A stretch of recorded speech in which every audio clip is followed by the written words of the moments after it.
All right, we are going to call this April 7th City Council meeting to order. If the clerk would please call the roll. Councilmember Amy Lamb. Here. Councilmember Roisin O'Farrell. Here. Mayor Josh Amato. Here. Councilmember Kent Treen. Present. Councilmember Michael Boyer. Here. Councilmember Pam Stewart. Here.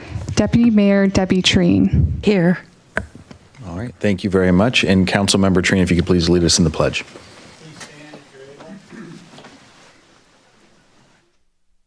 Allegiance to the flag.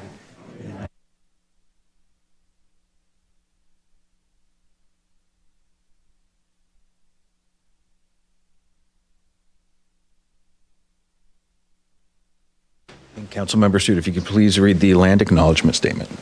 Thank you.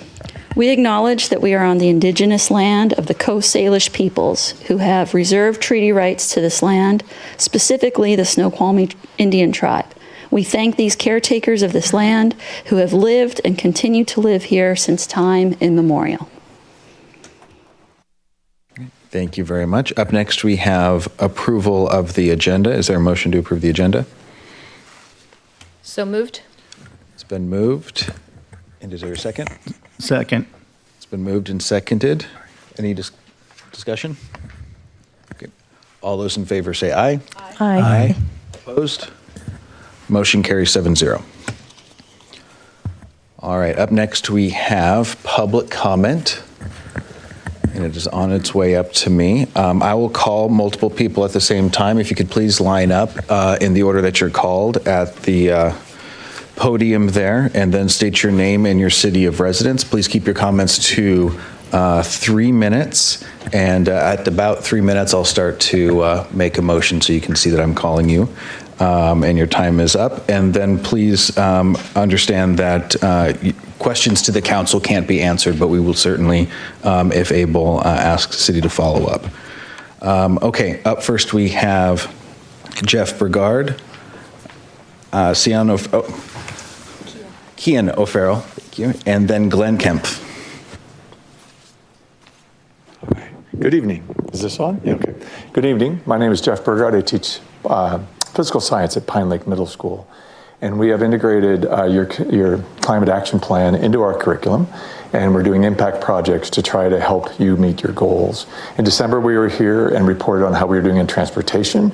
We're here now to report on how we're doing in buildings and energy. Hi, good afternoon, good evening to everyone here. I'm Drisha, and I'll be starting us off. The city of Sammamish aims to reduce 50% of our emissions by the year 2030, and Pine Lake's Physical Science Department contributes to that goal through what we know as impact projects, where students got to learn how to reduce energy usage in existing buildings around us, as well as promoting our community energy programs such as PSE Flex and many more, and educating our community about educating our community on energy conservation. My impact project for this trimester was on shorter showers, and it really surprised me to find out how much of an impact I made as one person. Yeah, thank you. Hi, I'm Sina, and I'm going to be talking about the impact we made with the impact projects. On behalf of the Physical Science Department, with the support of the Sustainability Ambassadors, Pine Lake Middle School had their students choose projects to learn about energy systems and help our city to reach their climate action goal. A couple of the projects were based on home energy reduction actions and shorter showers. My impact project was also shorter showers, and after a week, we saw all of the data combined, and we saw that we saved a lot of carbon emissions. Hi, my name is Asha. Overall, 255 Pine Lake Middle School students participated in energy conservation actions, including swapping in LEDs, reducing their vampire loads, programming their thermostats, and signing up for PSE programs. We even saved energy and 24,366 gallons of water by taking shorter showers. By conserving energy, students were able to avoid emitting, as a whole, about 7,855 pounds of CO2 in only 1 week. For my impact project, I reduced vampire loads, and I was really surprised by the amount of energy that was accidentally being used every day. Thank you. Thank you. Okay. Thank you very much. Mayor, may I just make a comment for those in the audience who don't know what a vampire load is? That's the stuff you have plugged in that just sucks energy even when you're not using it. So you can actually get a little device and go around and plug in your appliances and see which ones are using energy even when they're not in use. And then those are ones you can either unplug, or they have plugs that you can use to turn those off when they're not in use. Thank you.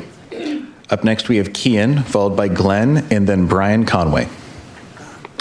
Hi, my name is Kean O'Farrell. I am 25 years old and I have lived in Sammamish all my life. I also have autism. I am a graduate of Skyline High School, class of 2019. I am also a graduate of the ACT program, the Academy for Community Transition, class of 2022. At ACT, I learned the skills I needed to find a job and to connect with a job coach. This was a useful experience, and as I have a great job with CBRE at the Microsoft campus in Redmond, I was hired through their supported employment program, and I really like working there. You may be wondering what it is like to be me. What is my autism like? That is very difficult for me to explain. To me, I'm just me. I would be a different person without autism, but my family has told me my autism shows up in different ways. Here are a few. My short-term memory is poor. I have a difficult time remembering people's faces and names at first. I have a great long-term memory. I often remind my family of old memories that they have forgotten. Holding a conversation with someone when I must stand and talk is stressful. Sometimes my words don't come out in the right order too. I am very reliable and hard-working employee when I have a good routine and clear direction. I love living in Sammamish. It is a great place to live. As a result, I like to give back to this community that has been so good to me. I volunteer at our Sammamish Y 3 days a week and work out there 3 to 4 days a week too. The staff have been good friends to me. I am always looking for new opportunities to volunteer in Sammamish. So if you know any, please let me know. You can always contact me through my mom. I think you know her. So to finish my comments, thank you, Sammamish community. I'm a thank you, City Council, and thank you, City staff, for creating a welcoming and inclusive place to live. Thank you for listening to me. Good night. Thank you very much for your comments. Up next, we have Glenn, then Brian, and then Anna Yorba.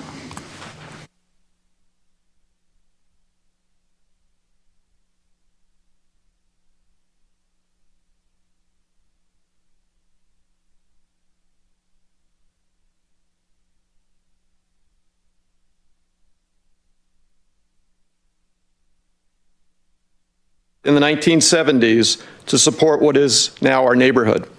Since that time, no meaningful reconstruction or maintenance has been performed.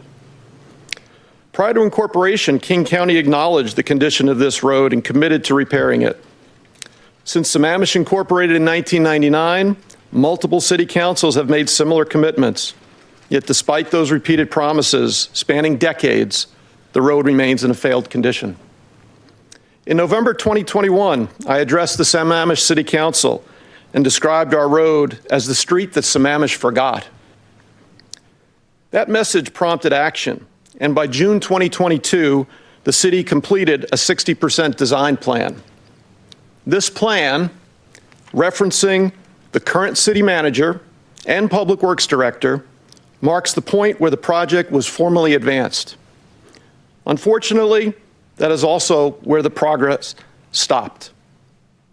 Today, the city cites staffing shortages and additional planning as reasons for the pause. We understand challenges exist, but the facts here are clear. Our road has a pavement condition index of 3 on a 100-point scale. firmly within the ASTM failed category. It has been publicly described by the city as the worst road in Sammamish. What is needed now is not more study, but a decision to proceed. We recognize there have been turnover within city staff. That may explain the delay, but it does not excuse it. Meanwhile, our neighborhood has completed the required easements, which are ready for city signature, and invested nearly $500,000 in infrastructure prerequisites. That investment was made in good faith, relying on information and the timeline provided by the city. The project is not waiting on the neighborhood. It is waiting on the city. Many of you have visited our road. You've seen the condition firsthand and acknowledged the need for repair. We appreciate that shared understanding. At this point, any further delay, regardless of the reason, only prolongs a decades-old problem that now impacts safety and contributes to environmental harm. For some residents, the current road conditions make basic access to mailboxes and neighboring homes difficult, raising real accessibility concerns that the city should not ignore. We're asking the council tonight to establish this project as a top priority and direct the city manager and Public Works Director to provide a clear timeline for that design and construction. Thank you. Up next, we have Glenn, followed by Brian. That was Glenn, I'm sorry. not Brian. Thank you. I didn't get the Just check-in. to follow up on Glenn, I'm here on the same topic. I wonder if we could better understand the process you go through. I'm sorry, are you Brian? Yes, I am, sir. Okay, then we will begin your public comment here. Yes. And there's not going to be a back and forth dialogue. I apologize. If you could just address the council, and then we may follow up after. Thank you. I'm here to see if I can better understand what the process is at the city level with the Department of Public Works and the city manager as to how you decide which project. I understand that you're limited in funds, but this is, I don't know, what is this, the fifth, sixth year that we've addressed the city council about the same issue, and every year we're told, oh, we're on it, and then, oh, we have allocated the money for your project to another project. So I'm wondering if I could maybe meet with Scott or with the public director so that I can better understand how you evaluate the different projects that you're going to fund in this coming year. That's my request. I'll get together with Scott afterwards. Okay, thank you very much. Okay. Up next, we have Anna Yorba, followed by Atharv Kumara, and then Swan Jacobson. Good evening, council members. My name is Anna Yorba. I'm a Sammamish resident and a Parks and Recreation Commissioner. So our commission chair, Roberto Ruiz, sends his regrets that he is not able to be here tonight, but he asked me to speak for the commission in favor of signing the construction contract to convert 2 baseball infields at East Lake Sammamish Park to artificial turf. As Chairman Ruiz said in his letter to council, the Parks and Recreation Commission reviewed this project and unanimously recommended approval, including the addition of alternative 1 to replace the very bedraggled batting cages up there. After visiting the site and in an attempt to minimize costs, the Commission recommended not to pursue alternatives 2 and 3, which would have been to renovate the outfield lawn and replace fencing around the perimeter. To the tune of another $1 million. So we're saving you $1 million there. A little background, the project came about as a result of the city's 2020 athletic field study and the 2024 PROS plan, Parks, Recreation, and Open Space Plan. After many studies and public hearings, the project was approved by council in 2023. Design contract for the project was awarded in 2024 in the amount of $148,000, and that design work has been completed and we're all ready to begin construction. So if construction can begin soon, installers have summer weather in their favor and expect to be done by fall. So I encourage you to approve this expenditure for projects that's come a long ways through the pipeline and now it's ready to be completed. Thank you. Thank you. Atharv, followed by Swan, and then Jillian Wallace. Good evening. My name is Atharv Kumaria. I am 13 years old and I live right here in Sammamish. I want to start by telling you something personal. I have a congenital heart condition. It was never life-threatening, but I know what it feels like to be a kid going through something. Something that feels bigger than you. Something that makes the world feel heavy and uncertain and hard to navigate alone. And I looked around and I thought, there are so many kids going through something hard. Not just kids in hospitals. Kids dealing with loss.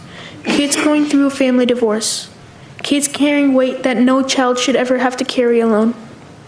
Nobody was asking those kids what they imagined. Nobody was asking them what they dreamed about. Nobody was asking them what they would create if they could create anything. That silence is what started Printable Dreams. Printable Dreams is a nonprofit I founded that turns children's drawings into real 3D printed objects. A kid draws something, a dragon, a rocket, a garden creature, a superhero, and anything their imagination conjures up, and we bring it to life as something they can actually hold in their hands. Something that is entirely, completely, uniquely theirs. Every single print is made specifically for that child. No two are ever the same. Printable Dreams is not just for sick children. It is for any child going through something hard. A loss, a divorce, a difficult time that no child should have to face alone. Every child deserves a moment where the world stops feeling heavy, where their imagination becomes something real and joyful that belongs entirely to them. I believe that when a child holds an object made from their own imagination, something shifts inside them. It tells them that their dreams are real, that their ideas have power, that even in the hardest, darkest moments of their young lives, their creativity belongs to them, and nobody can take that away.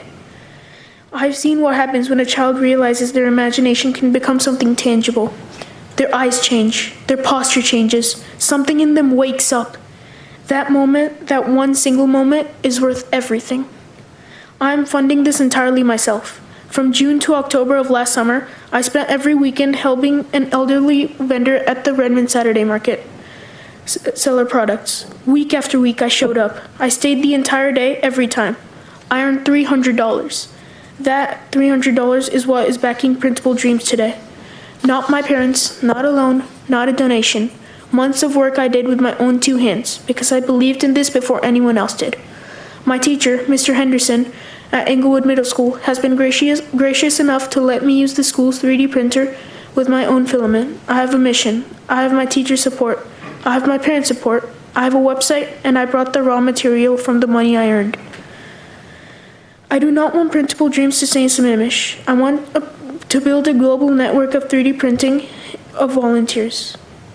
People all around the world who sign up, and when a child anywhere, in a hospital in Seattle, or a clinic in rural Kenya, or a child's ward in Tokyo, sends in a drawing, I match them with a volunteer nearby who can print it and deliver it to them directly. Free. Always free. Because this will never be about money. This is always about making a child feel seen. This is because every child deserves to make their imagination become real. Thank you. Thank you. We have Swan, followed by Jillian, and then Heather Murphy-Rains. Hello, Swan Jacobson, resident of Sammamish, speaking to similar road issues of perhaps a smaller nature than some of the earlier ones, but similarly long-running issues, in particular with road visibility and the raised pavement markers that are constantly swept away every time that a storm comes through. In particular, around the time of year when we get the most rain and when we get the most other weather, that those markers are the most needed. The paint that is on the roads is not visible during darkness, it's not visible in weather, it doesn't actually reflect any light. So when those raised pavement markings are gone, it's pretty hard to see the roads. There's a lot of roads around here that have a lot of bends, that have a lot of hills, and where there are significant risks when you can't see where you're going and you have to drive significantly slower in order to feel safe on those roads. Walking down a stretch of maybe a block or so of Englewood Hill Road, I found well over a dozen of those raised pavement markers that are just knocked off to the side of the road. And I understand that they are knocked off to the side of the road when the street clearing comes through. But I know this has been brought up before, that there are alternatives, there are things like reflective paint. I know that the city has done some amount of research into those in the past, and I think that a little bit more of that should be done. I put a comment up on the C-Click Fix asking about them, and one of the things I heard back is that the raised pavement markers are usually replaced in the summer months, which is, it's good that they get replaced relatively quickly. We're still a couple months away from that. And there's hopefully going to be quite a bit of rain in the near future. And not being able to see where the roads are is a problem. This is something that happens every year. This is not new. This is something that has happened since these have existed, since the roads have been cleaned. There was conversation about this last year. I'm sure there was conversation about this in previous years, and that there has been for quite some time. And if it's something that needs to be maintained every year, it's also possibly something that could have a longer term system in place, something that doesn't need to be knocked away and then replaced and then knocked away and then replaced. It could be something that just exists and is maintained every couple years. Thank you for your time. Thank you. Jillian, followed by Heather Murphy-Rains, and then Samuel Rodabaugh.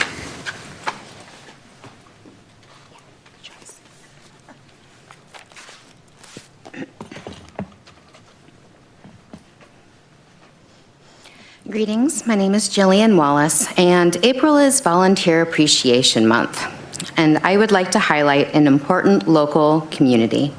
The Little Bick Therapeutic Writing Center is a community where horses transform bodies, minds, and spirits of people with disabilities. Little Bits has been serving children and adults with various disabilities in the greater Seattle area for 50 years now. So go north on Avondale till just east of Redmond High School. And please join us for several festivities starting April 24th with a welcome reception. There will be an open house and program showcase Sunday, April 26th at 1:30. This is an opportunity for you, your friends, your family, and of course, the broader community to learn about Little Bit's mission, programs, and the people we serve. This is a free event, so please come check out the Working Ranch. And if you already know Little Bits and how much they impact our community, please join our support for the Reigns of Life Gala auction on Saturday, April 25th, held at the Westin of Bellevue. Although ticket sales are almost sold out, there are sponsorship opportunities and auction item donations available. Your generosity will help fund vital programs and services that bring hope, strength, and connection to our community. And it takes a small army to run those facilities. Volunteer opportunities for all individuals or organizations are also available. Not all support is monetary, so we thank you for all of your support in every possible variety.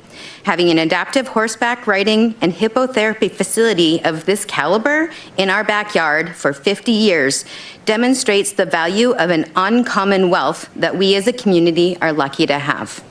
Thank you. Thank you. All right, we have Heather, followed by Samuel, and then if there's anybody else in the audience who would like to give a public comment, you'll be able to after those who signed up have completed. Okay. Heather Murphy-Rains, 20-year Sammamish resident and SOS member. I want to start with a very basic principle. Leadership requires presence. Across the region, public and private sector leadership has returned to the office, including King County, because they understand something fundamental. Visibility, accessibility, and accountability are not optional in government. They are the job. Yet here we are operating in a way that feels distant and disconnected from the community and daily operations. We're seeing the effects, delays, Thank you, guys. Lack of responsiveness, coordination challenges, and continued staff turnover. These are not isolated issues. They are red flags. So this is a clear and immediate ask. Require the city manager and executive leadership team to be physically present 5 days a week. Standard business hours with limited exceptions. If we want a functioning organization, leadership needs to be in the building, point blank. Second, process and governance. I do want to acknowledge that several items were removed from the consent calendar tonight from the previous agenda draft. That matters and it is appreciated. However, the underlying concern remains. We are still seeing major public works and expenses moving forward in ways that appear to follow the prior council's work plan. So the question is simple. Are decisions being actively made or continued by default by the city manager and staff? If the work plan and agenda structure is carrying forward prior direction without deliberate review, then projects risk being approved without this council fully owning those decisions. Third, priorities and fiscal responsibility. The electorate was clear. Traffic, fiscal responsibility, and overdevelopment were top concerns. Residents aren't asking for theoretical $100 million Sahali projects that require years of consultant studies and may never be built. We're asking for real improvements that make a difference to the community now, if they are fiscally feasible. Again, you guys. Targeted intersections, practical infrastructure, sidewalks where they are actually needed, updated traffic studies, developers paying for their own infrastructure. We should not be seeing items that are expensive, disconnected from actual use, and unlikely to deliver near-term benefit, especially tiles and empty city halls. At a time when budgets are tight, that approach is not sustainable. And I want to say this clearly, be cognizant of what residents are going through. Rising utility taxes and costs, property taxes, gas prices, and layoffs. Many residents are questioning whether they can afford to stay here.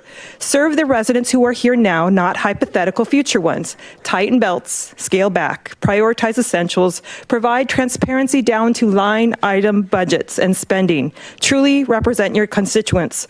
Finally, we cannot continue to talk about environmental stewardship and pretend to be a tree city as a concept while failing to implement it into practice. Protect wildlife corridors with an in-house wildlife biologist. Preserve meaningful tree canopy by adding a qualified urban forester. Scale back on small tools and bloated budgets to make these feasible. Thank you. Thank you. Sam Rodabaugh. Good evening, Mr. Mayor, council members, and city manager. My name is Sam Rodabaugh. I'm a 20-year resident of the city and a land use and real estate attorney.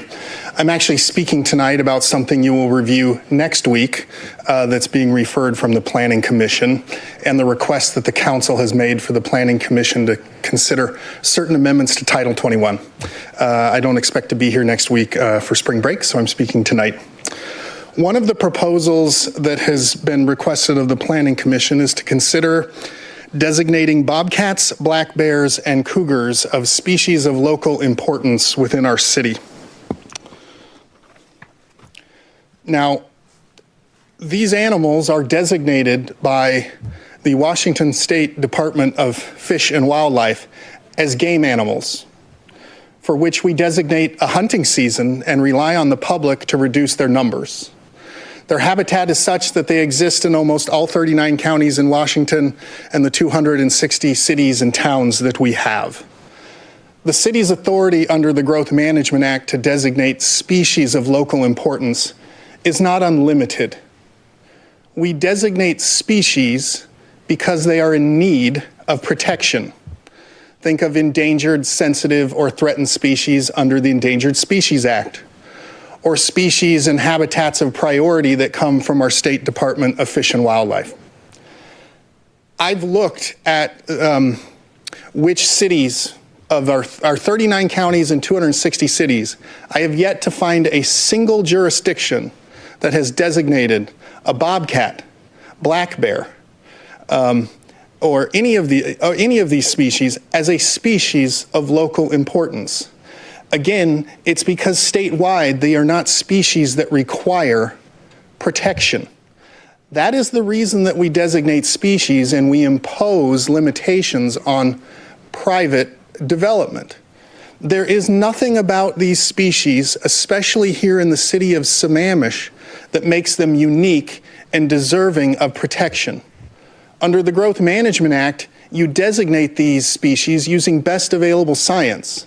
And sure, science can tell you how you might go about protecting their habitats. But the science isn't going to say that there is a need within the city of Sammamish to protect these species, especially since they're designated by the state as game species, and there is a hunting season for them.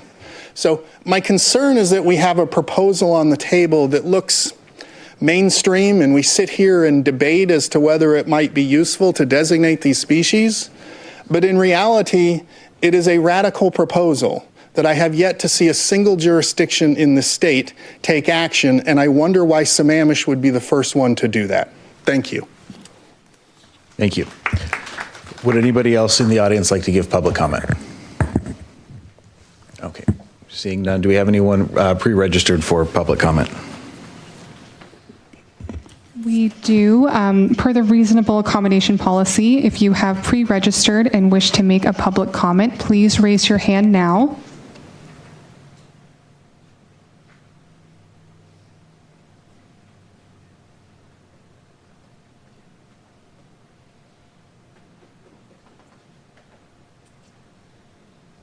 I'm not seeing any hands. I'll ask one more time. For those online who have pre-registered and wish to make a public comment, please raise your hand now.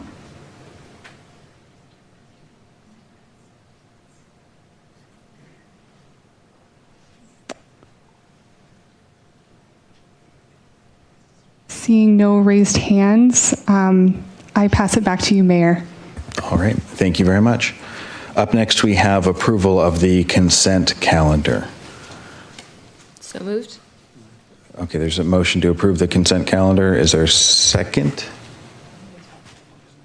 Would you like to? I want to move something off. Okay, Councilmember Boyer, what would you like to remove? Yeah, I'd like to move the Memorandum of Understanding 9 off the consent calendar. Okay.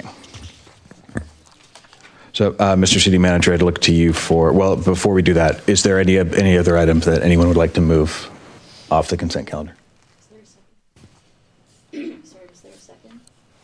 Does there need to be a second to remove something off the consent calendar? I believe one council member can pull. No, I meant to my motion. Oh, I'm sorry. No, there was not a second. Okay. Mr. City Manager, where would you like to move number 9 on the agenda? What makes sense, do you think, for the city attorney and yourself? Thank you, Mayor. I think we would put it in under new business as the final item, as a new item.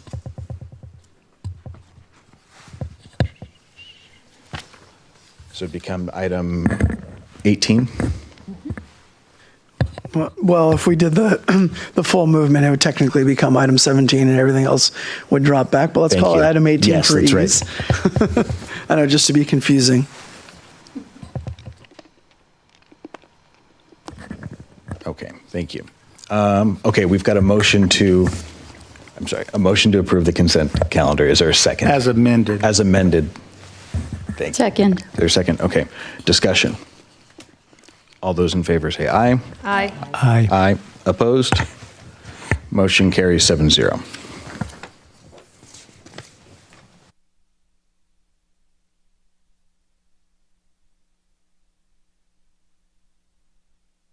And now we have the proclamation for Sexual Assault Awareness Month. Councilmember Lamb, do you have that proclamation in front of you? Okay, perfect.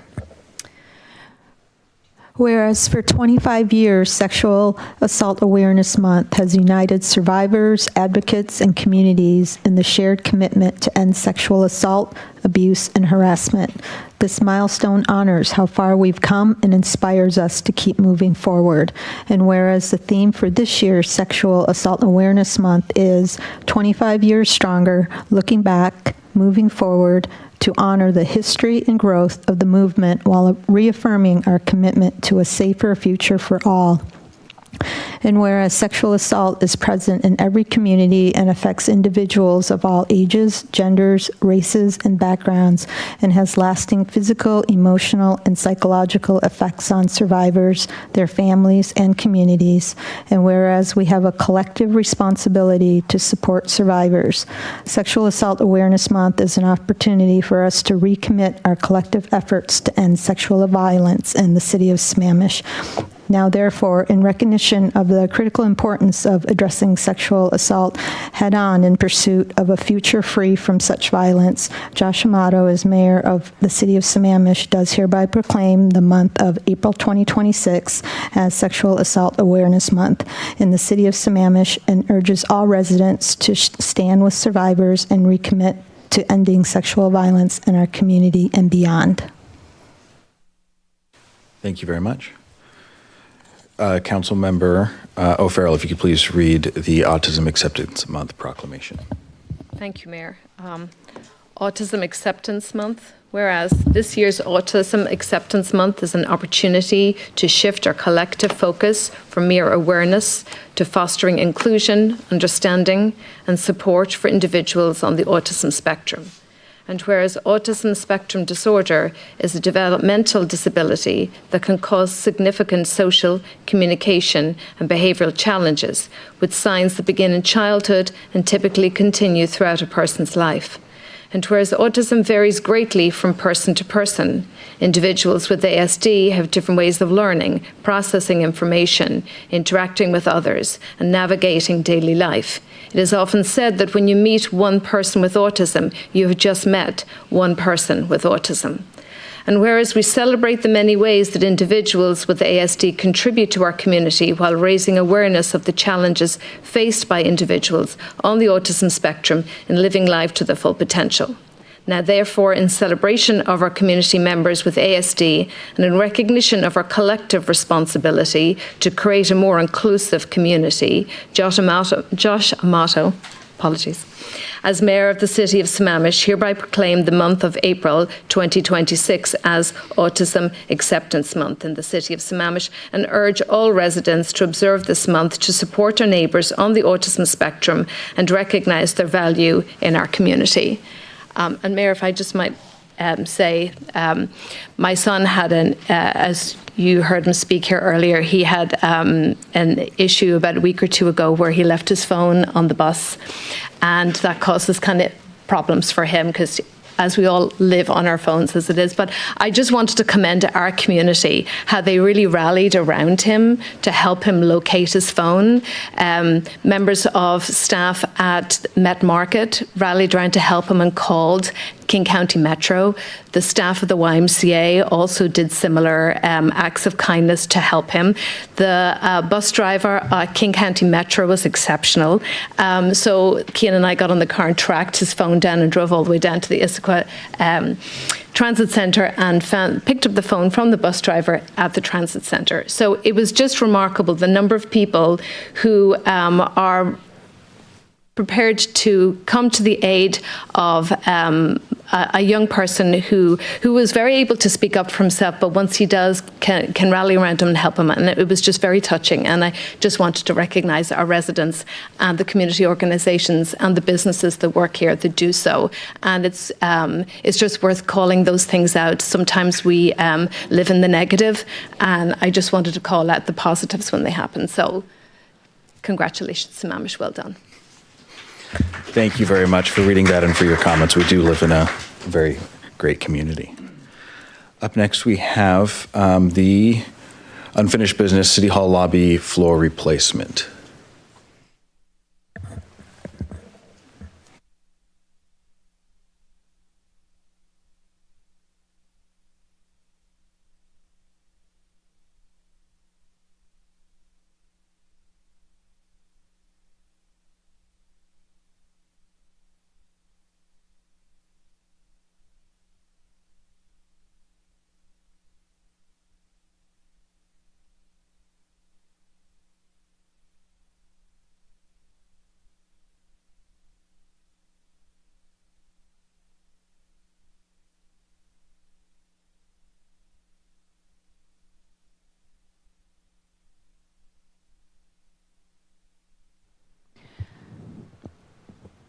Good evening, Mayor Ramato, City Council, Mr. City Manager. I'm Anjali Maya, Director of Parks and Recreation. We have for your consideration this evening the bid award for the City Hall lobby flooring replacement. I'm joined by Andrew Roddy, Facilities Project Manager with the city, and online by Jeff Vandeshevitz from ARC Architects. Give our city clerk a minute to promote him.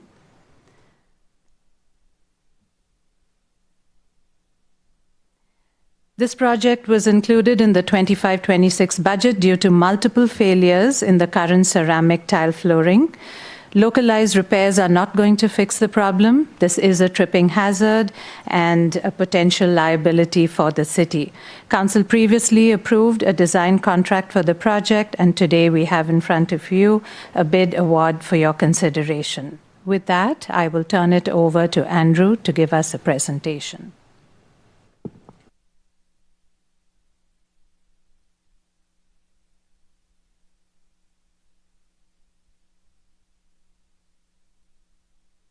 So, thank you, Council. We will be going through the process that we used to determine what our course of action we feel should be going forward, and then put it in front of you as far as the next steps to take.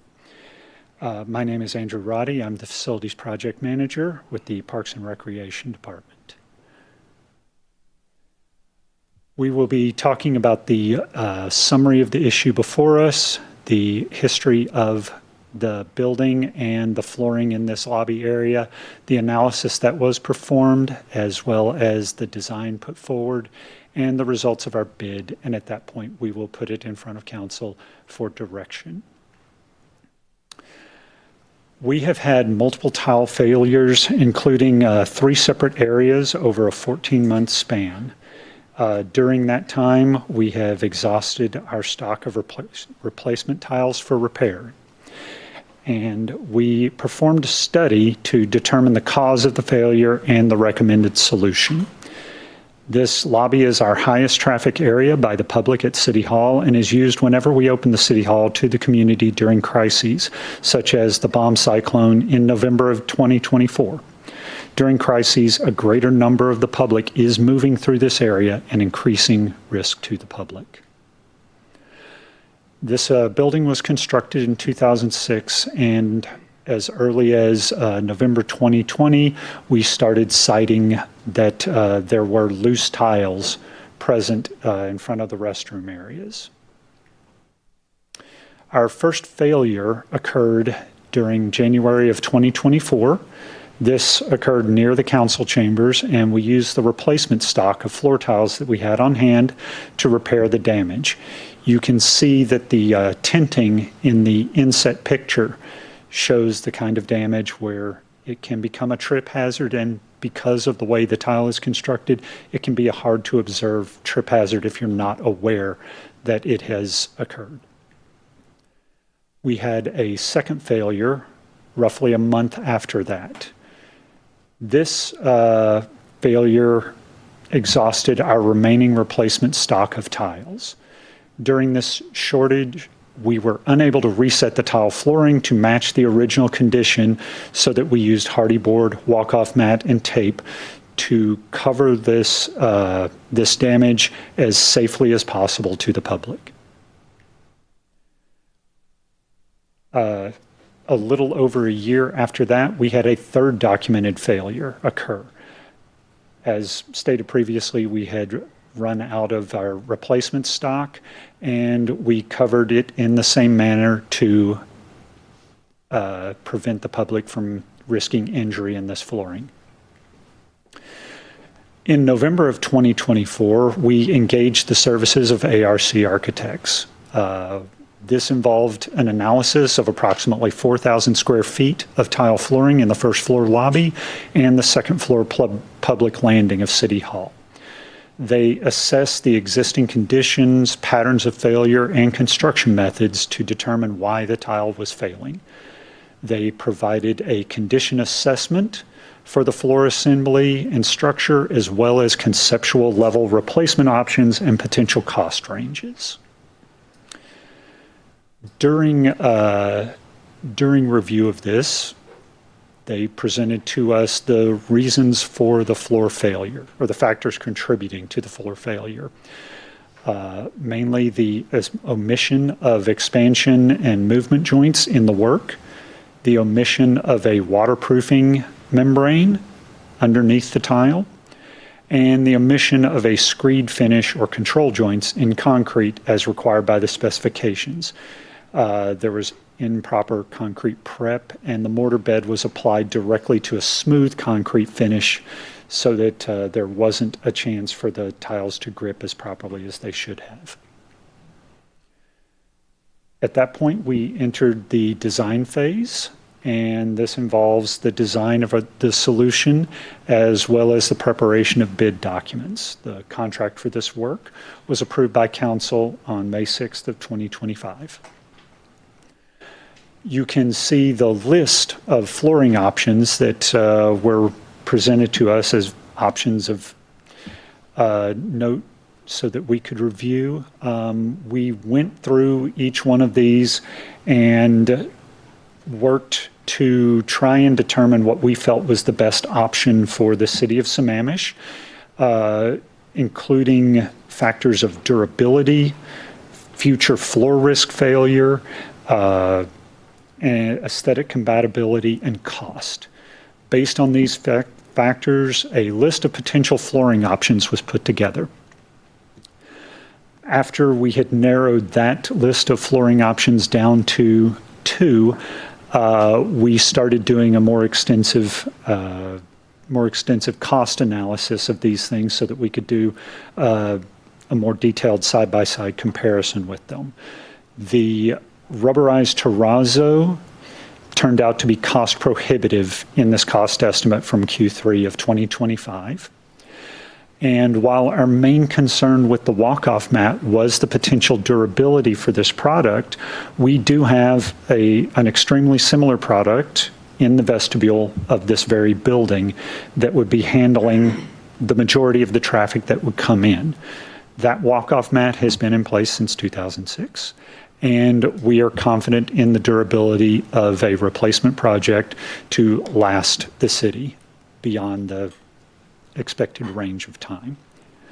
You can, you can see that we had done a flooring estimate breakdown that included maintenance cost, it included contingency, general conditions, everything in there. Now, this was a cost estimate at the time prior to the bid, but this was our best measure to try and estimate what the impact would be for the city. And from that, the expected 20-year cost basically made us decide that the walk-off mat was the most responsible choice for us to make in this instance.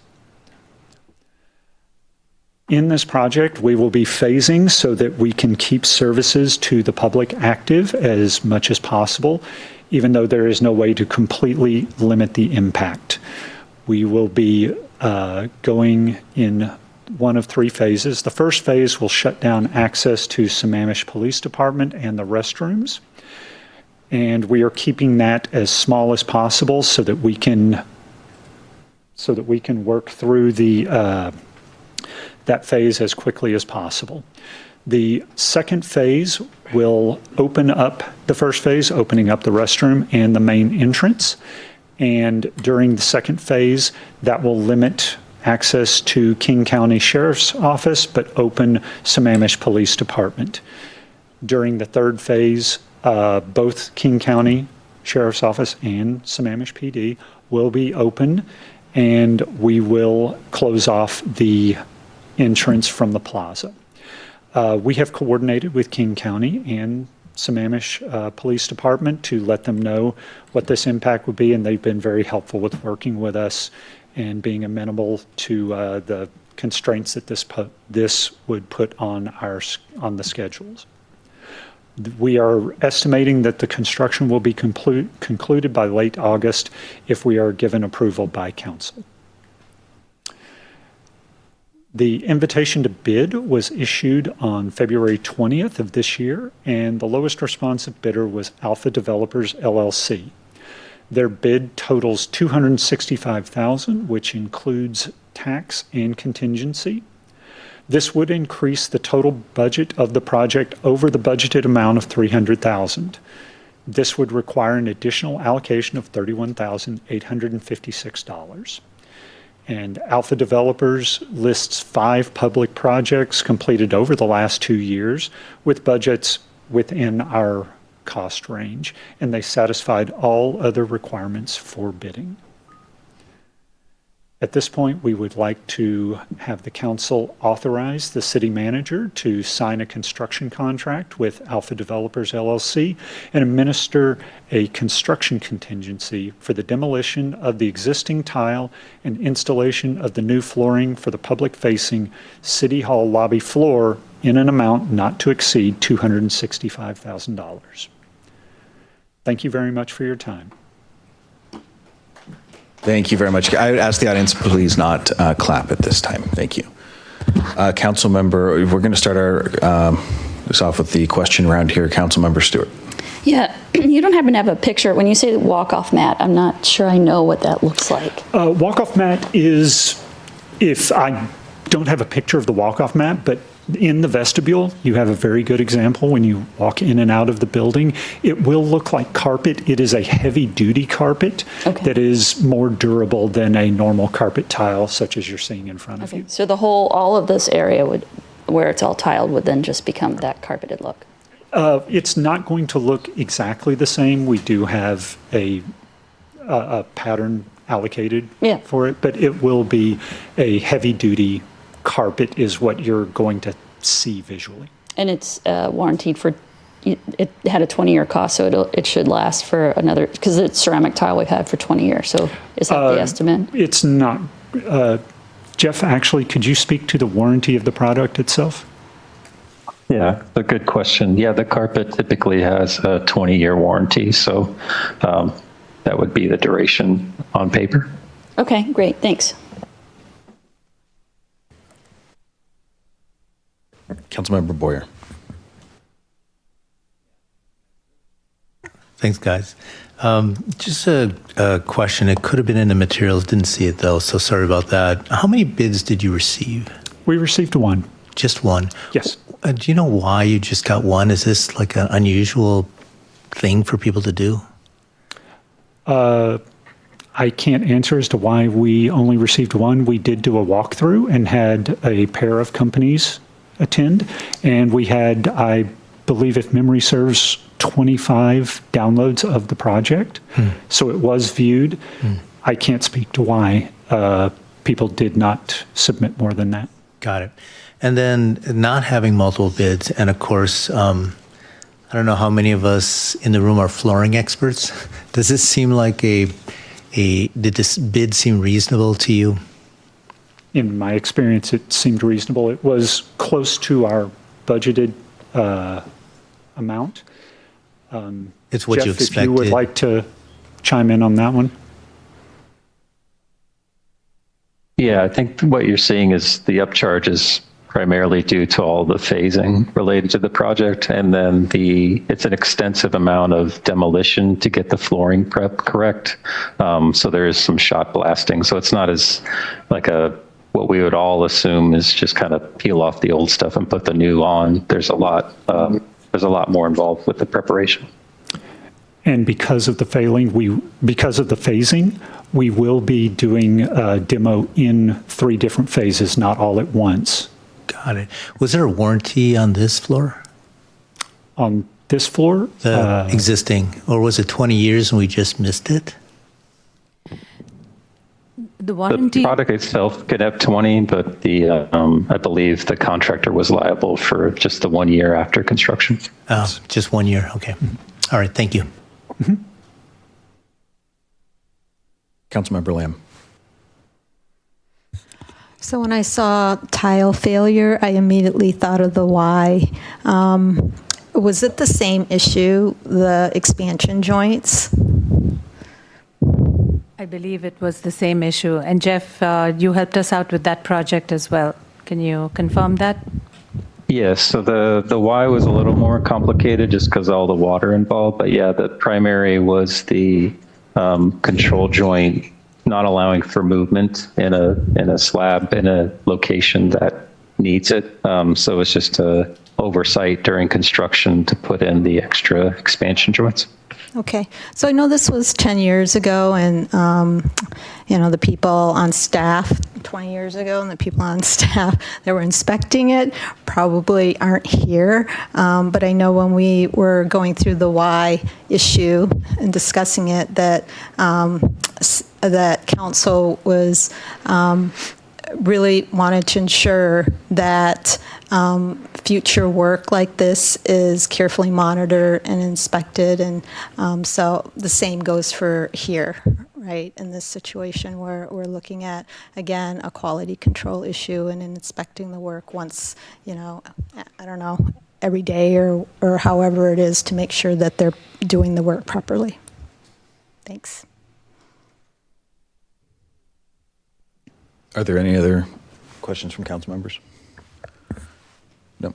Okay, so am I correct to understand the last failing was over a year ago now? March of 25? Yes. Okay. What was wrong with the commercial grade tile carpeting that has $1 sign, medium, and would work here? With the commercial grade carpeting, it was a question of durability. It wears out. You'll see walk paths, things like that. The walk-off mat is a more durable, wear-resistant product. Okay. And in the council packet, there were a lot of pictures. Some of them were broken tile, a lot of them on the edge. Of course, we know where we've got the tile that's broken because we've got the mats covering it. But then a lot of the photos shown were just mortar failure. So that looked like it was trying to convey that. What are you trying to convey with the mortar failure photos? So actually, it's difficult. We shared the photos we had, but really those photos show the tile after it was removed. But what we all came into City Hall was tented tile. So what's happening with the movement is the tile was tenting. And then what those photos show is that there is a smooth finish. It isn't textured enough that it gripped the tile appropriately. And that's why localized repairs aren't going to fix that across the whole floor. So there isn't a suitable moisture barrier, and it's too smooth surface with the mortar. So, did I capture? The question, I mean, that's kind of part of my question. I get that there's, the tenting is certainly a tripping hazard and an issue we need to be concerned about. But then in the packet, there were a lot of photos of grout failures, so the mortar in between in the tiles. And I was trying to understand what point was being made by including grout failure photos, because that's not really it's a failure, yes, but it's not a critical one. I guess the bigger point is that the tiles are coming loose, and fixing them in smaller locations isn't going to solve the issue across the whole floor, because you haven't allowed for movement through the expansion joints. You're going to see failure. So this was just trying to capture that we did in fact have an issue at 3 different times. Gotcha, okay. All right, that's it for my questions here, but it looks like Councilmember Stewart has another set. Yeah, sorry. One, not to jump in, but the cracking in the mortar that you see, that's really a result of the movement. So it's not so much that you can just go and slap some more mortar in there. That is that's just showing you that root cause, that you can go fix that grout all you want, but there's still the slippage and movement happening, and eventually you're going to see cracked tiles or tenting. But my question is, how much do we spend every time we have to do one of these repairs? How much do these repairs cost us? The 3 times it failed, it's our own crew that has basically stopped what they were doing for the day and come and patched it. We didn't get outside help to come and fix the tile back. So is it like a full day of how many people? It was a full day of 5 people when we had the biggest failure. It happened to be a day when it was police or sheriff's office was celebrating the last day of summer. So the council chambers was reserved for an event, and we had our 5 crews patching tile in the hallway. And now we're out of the replacement tile, so how much would it cost us if we just continued to try to patch it? Those tiles, that type of tile does not exist anymore. Right, but even if we got something close or similar, we'd have to pay for it. So what would that cost, roughly? To replace only the tiles that have been pulled up? Yeah, like every time something fails and we have to replace 10 of the tiles. Like I'm looking at, we can keep patching it, but eventually it's like when you have an old car, eventually you're going to pay as much to keep patching it as if we just replaced it. So I'm trying to understand what that looks like. I haven't priced a single box of the tiles, Okay. but if you do that, you still have the underlying issue of the potential. It's just going to keep happening. I get that, yeah. No, I know. So we did not price a specific box of the tiles because of the repeated failures and the risk to the public. Yeah. Okay, because I'm not usually a huge fan of sort of just continue to patch it because while it is our own crews, there is an opportunity cost. So if we pull them off something else to do this, there's something else not getting done. And to some of the folks earlier, this is kind of how we get into the wire, things that we plan to do not getting done because things come up. And so we need to figure out, do we keep doing this and we keep pulling people off and paying 2, 3, 4, 5 people for a full day and paying for the tile? Or do we just replace it since it's 20 years old and it was never installed correctly in the first place? I think is the question at hand, right? Yes. That's really what we're, okay, thanks. Thank you. All right, I don't see any other council members with any questions. So at this point, would anyone like to make a motion? Sure. Do we have the motion in the packet? I'm sorry, I'm looking at the pictures. So I guess I move that we approve the proposal as presented for the walk-off mat. Second. Okay, it's been moved and seconded. Councilmember Stewart, would you like to speak to your motion? Yeah. It's unfortunate that we have to do this, but the tile wasn't installed correctly. I feel like we can continue to play whack-a-mole, or we can go ahead and pull it up and fix it and hopefully move on from this. I would feel a lot worse if what we had currently wasn't 20 years old, but it has been here for 20 years, so it's not like we just installed it a few years ago. So I'm very much in favor of just doing this and getting it done.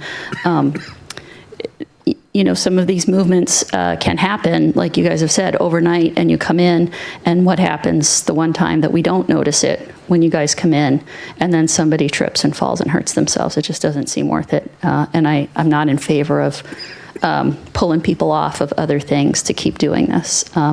Maybe it's been a year, but what did you say? We had 4 failures in 14 months, is that right? 3 failures in 14 months. Okay, thanks. So. Would any other council member like to speak? Okay, seeing none, I would just say I am not in support of this motion. I think that the cost of this project is the amount that we're going to, at the end of the year, ask people to pay more in taxes. With the property tax increase, we're going to invariably ask people to pay for. And when they ask me what it's for, I can't say it was to put in new tile at City Hall. I am in support of us fixing them as they break, getting replacement tiles from Home Depot, or just covering them with more carpet.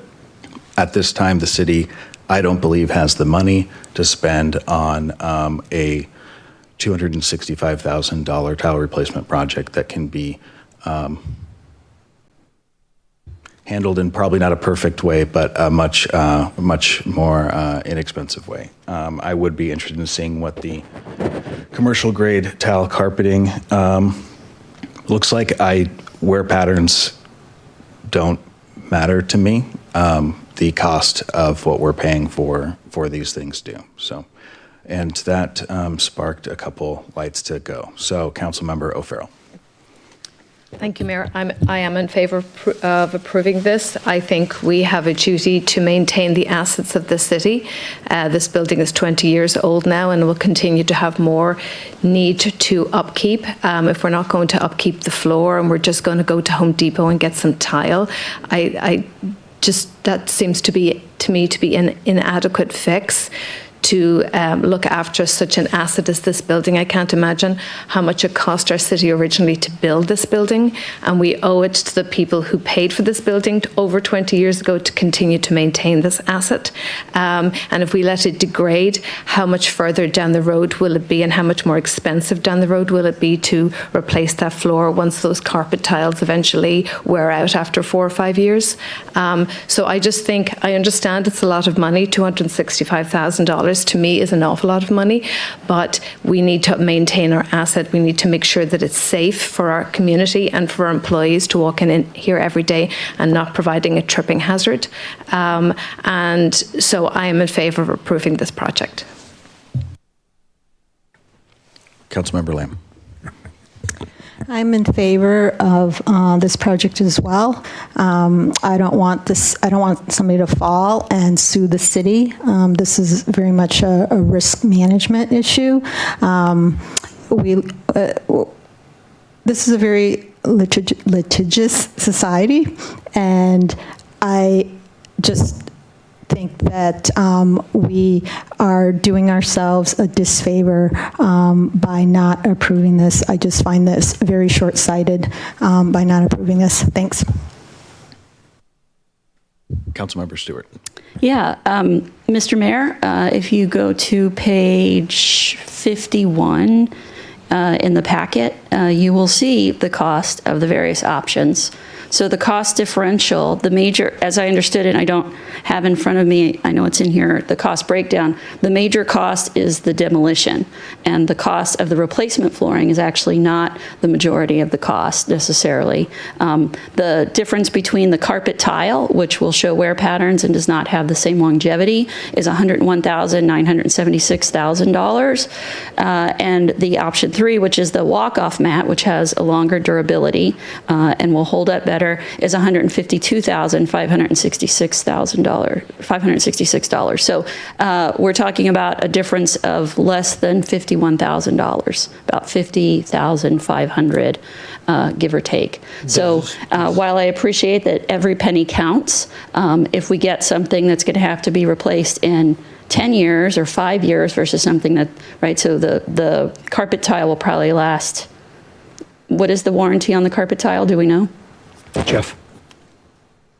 Yeah, I think whatever you're thinking for walk-off mat, the regular carpet tile is about half the time.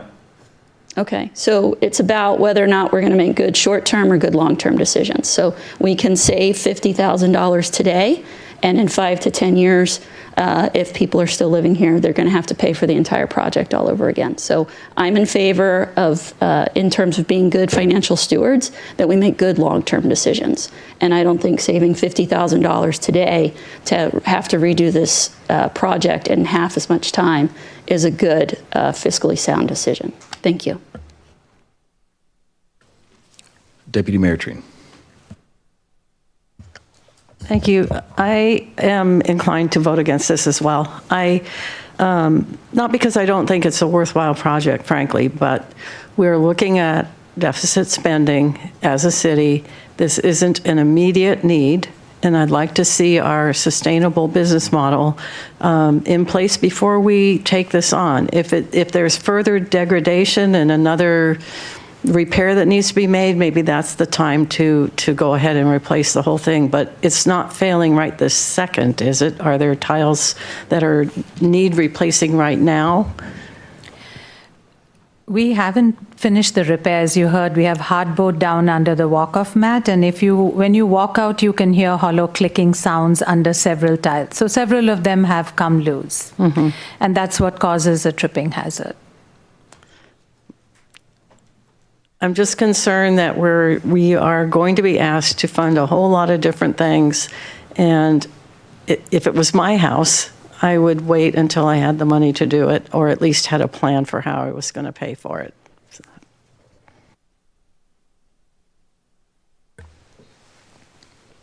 Okay, I see no other lights on, so with that, we will take a vote. Yes.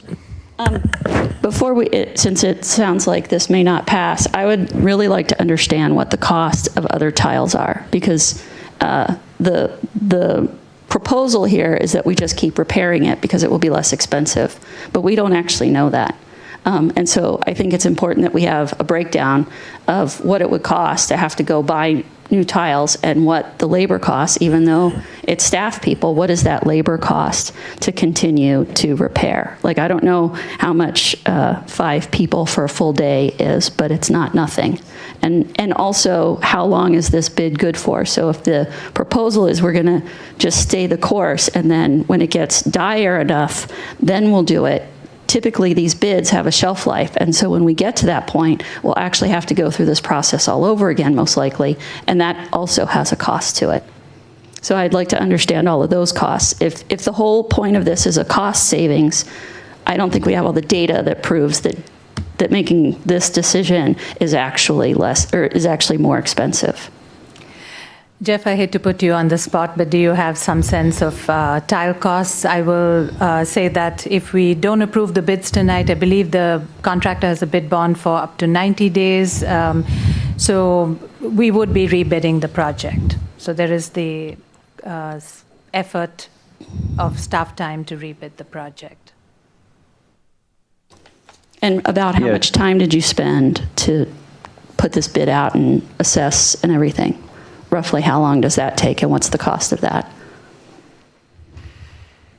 It's a few months of staff time. It's easier to rebid a project. It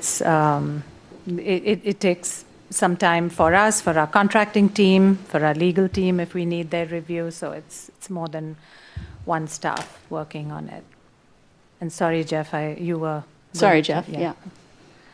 No, I just anecdotally, carpet tile installation installed runs between $8 and $12 a square foot. So, but again, you're paying a premium for doing small areas. So, yeah, it's hard to gauge a number. It'll always be less than redoing the whole thing, but we wouldn't replace it with carpet tiles. We would replace it with ceramic tiles if we're going to repair, right?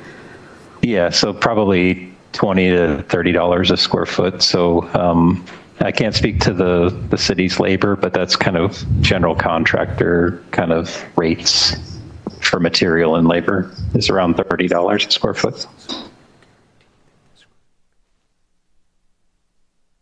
And does that includes all the whatever demolition you have to do in the repair spot as well, or is that just the installation? That's just for the tile prep and installation. So the demo is on this one was a lot higher, but so as much as double that, so as much as $60 a square foot.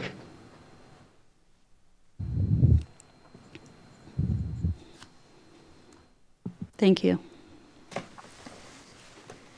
Okay, we will now take a vote. All those in favor of the motion as presented, please say aye.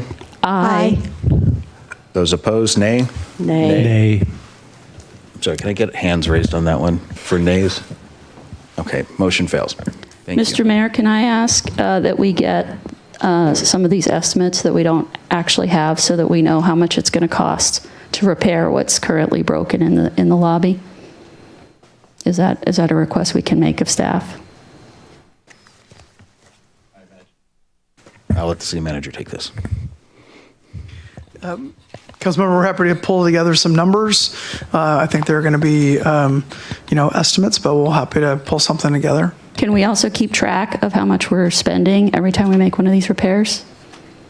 I'd like to see how that starts to rack up, including, whoever's involved. Sure. Thanks.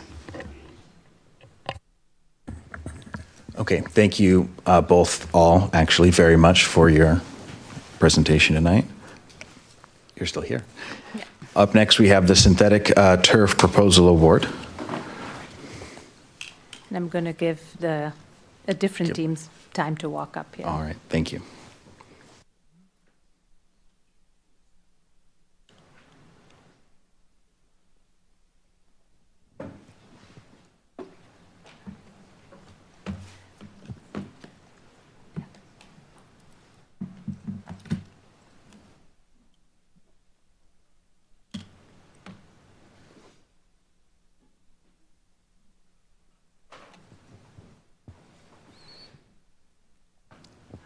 All right, good evening again, Council. For the record, I'm Anjali Maya, Director of Parks and Recreation. And next we have for your consideration a proposal award for East Sammamish Park field improvements. I'm joined in the room by Karen Chen. She's a landscape architect and parks project manager with the city, and Emily Scott, our recreation and cultural services manager. And online, we have Forrest Jammer with D.A. Hogan, and we are also expecting Dave Anderson from D.A. Hogan to join us, and Michelle Arab, Parks Project Manager with the city. So while they're promoted and the presentation is shared, I will just add that this project is an outcome of the athletic field study. It was conducted in 2020 to address the need for more athletic fields in the city. And one of the goals of the study was to increase playing time on our existing facilities while keeping costs in mind. And so converting the infields of our baseball fields to turf was identified as a priority. And when built, East Sammamish Park will be the first park in the city to have these turf infields. With that brief introduction, I will turn it over to Karen.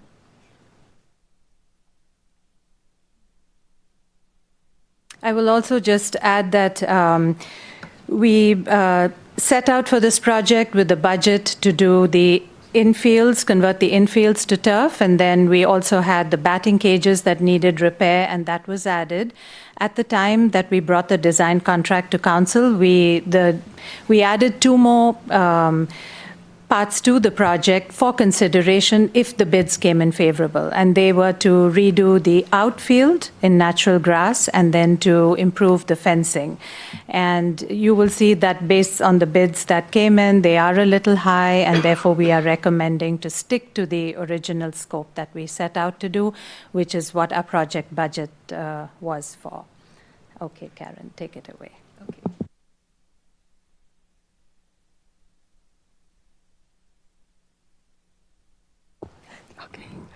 Thank you, Anjali, for the introduction. Good evening, Mayor, Deputy Mayor, Council members, City Manager. I'm Karen Chen, and tonight I'm going to give you the updates on East Sammamish Park Baseball Field Improvement Project.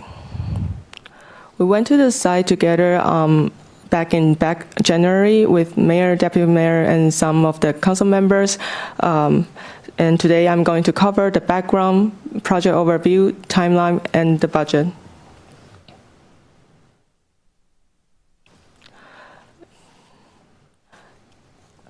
I think many of you are already very familiar with the site. East Sammamish Park, outlined in red, is located at Northeast 16th Street, adjacent to Margaret Mead Elementary, closer to 216 Avenue Northeast. The park was built in the early 1990s and before it transferred from King County to the city. The master plan was adopted in 2008, and since then several safety improvements have been made, including the fall ball netting installation in 2014 and 19, and as well as the pickleball court overlay in 2022. The 90 acres park, including 2 baseball fields, 1 multi-purpose field, the sports courts for tennis courts and pickleball courts, a play area, a shelter, and then the restroom. In 2020, athletic study outlines recommendation to improve sports fields with an emphasis on increasing capacity and achieving cost saving. The goal is to improve overall playing condition and enhance the field quality of users. In the study, East Sammamish Park was identified as one of the top 4 priority ball fields within the city.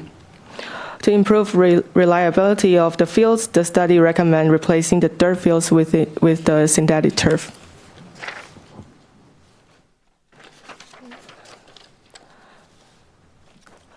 So our main goal for this project is to convert the existing infield to synthetic turf, which is covered in the base bid.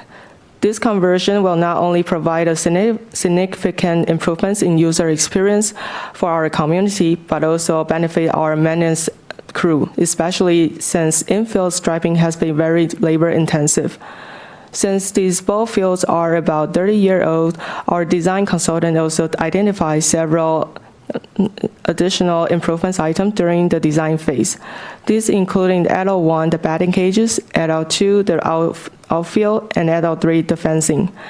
That say, only the base bid is included in the current project budget.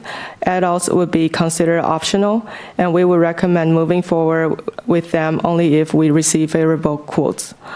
Even if these items are not implemented at this time, this provided a helpful reference for future planning.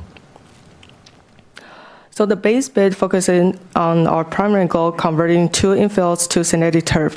This work including irrigation modification, replacing heads and valves, ADA improvements between the ball fields and the entry area, and resurfacing the warning track.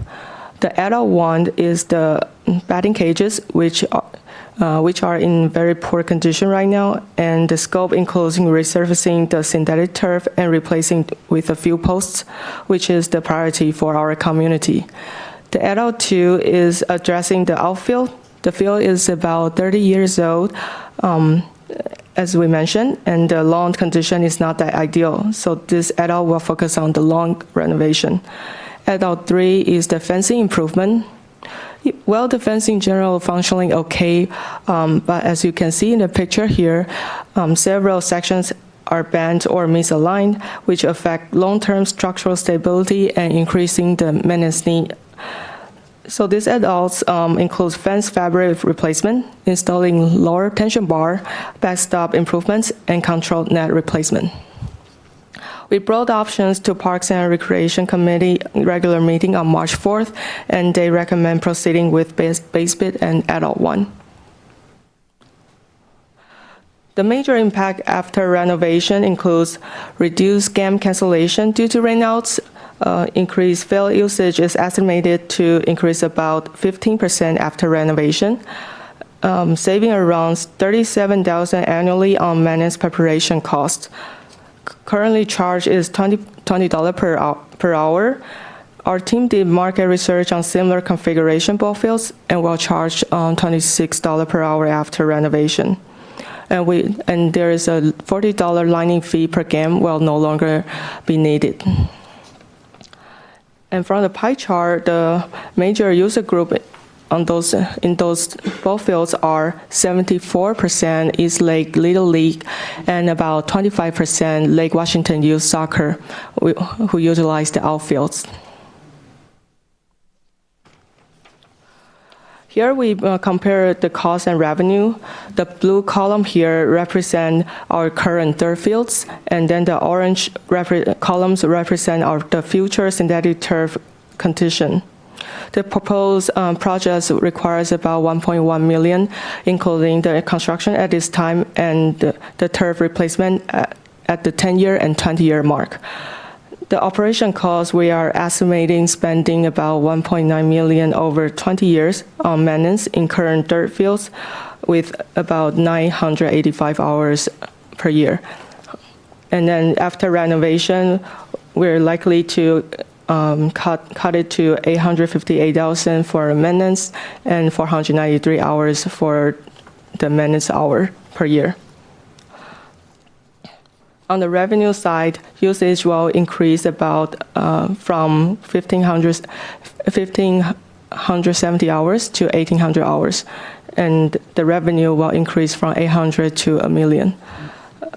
By converting to synthetic turf, it significantly reduces the operation cost over time and increase the playable hours. We have completed the design phase and have prepared the contract for council review. We will wait until Little League season end, which is June 30th, to proceed on site construction and expect it to be completed in the first week of September. Before the start of the school year. And during the construction, the pickleball courts will remain open. The fields, restroom, and a portion of the parking lot will be closed. A temporary restroom will be provided at the north of the pickleball court.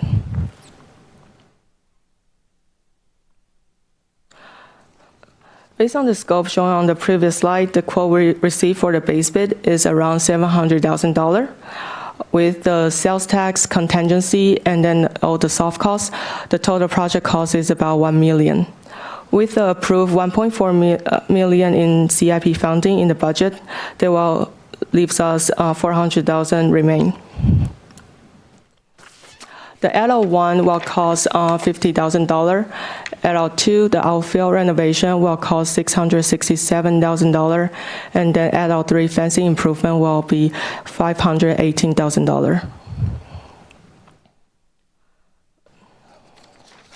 And here, the slide is the quick comparison between the cost estimate prepared by our design consultant during design phase, and then the quote we received from AstroTurf during request for quote phase. The cost for LL2 and 3 increased significantly due to the higher material cost. And this slide, we put some options together for council consideration. Option 1 includes the base bid and an LL1, which is in our current budget and will leave around $400,000 remain. Option 2 include LL1 and 2 will renovate the infield and outfield together, and the total cost will be about $1.7 million.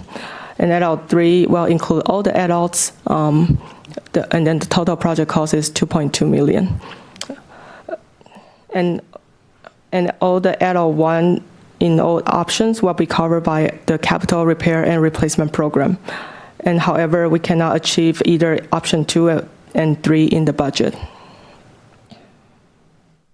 So here are the 3 options for council consideration, and we are asking to authorize city manager to execute the contract.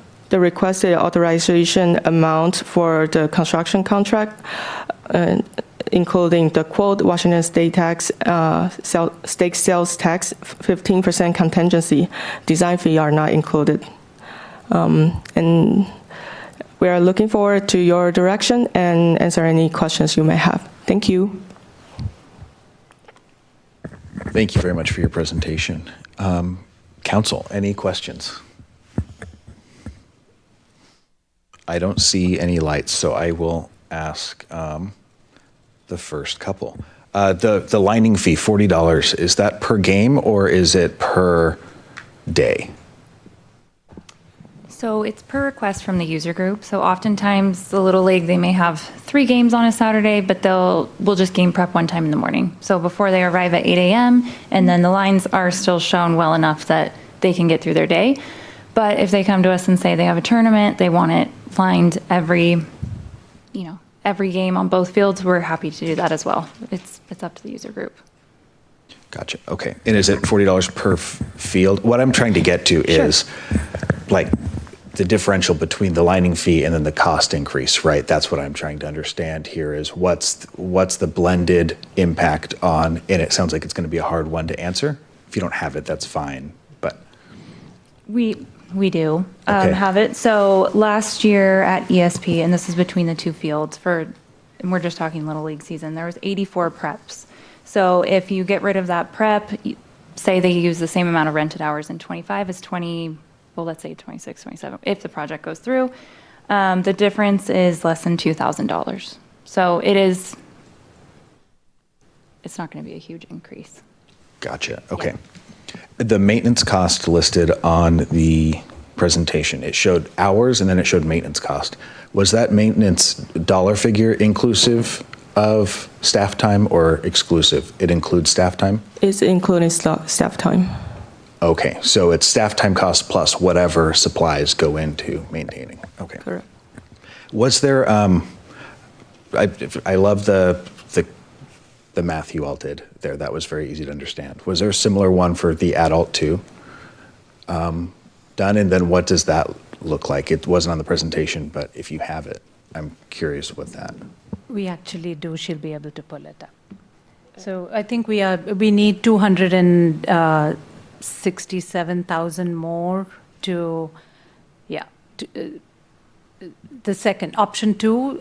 This includes your base bid, your batting cages and the outfields. So the grass gets replaced here, and the middle column. And so then if we did all of that, then we would basically be short $267,000.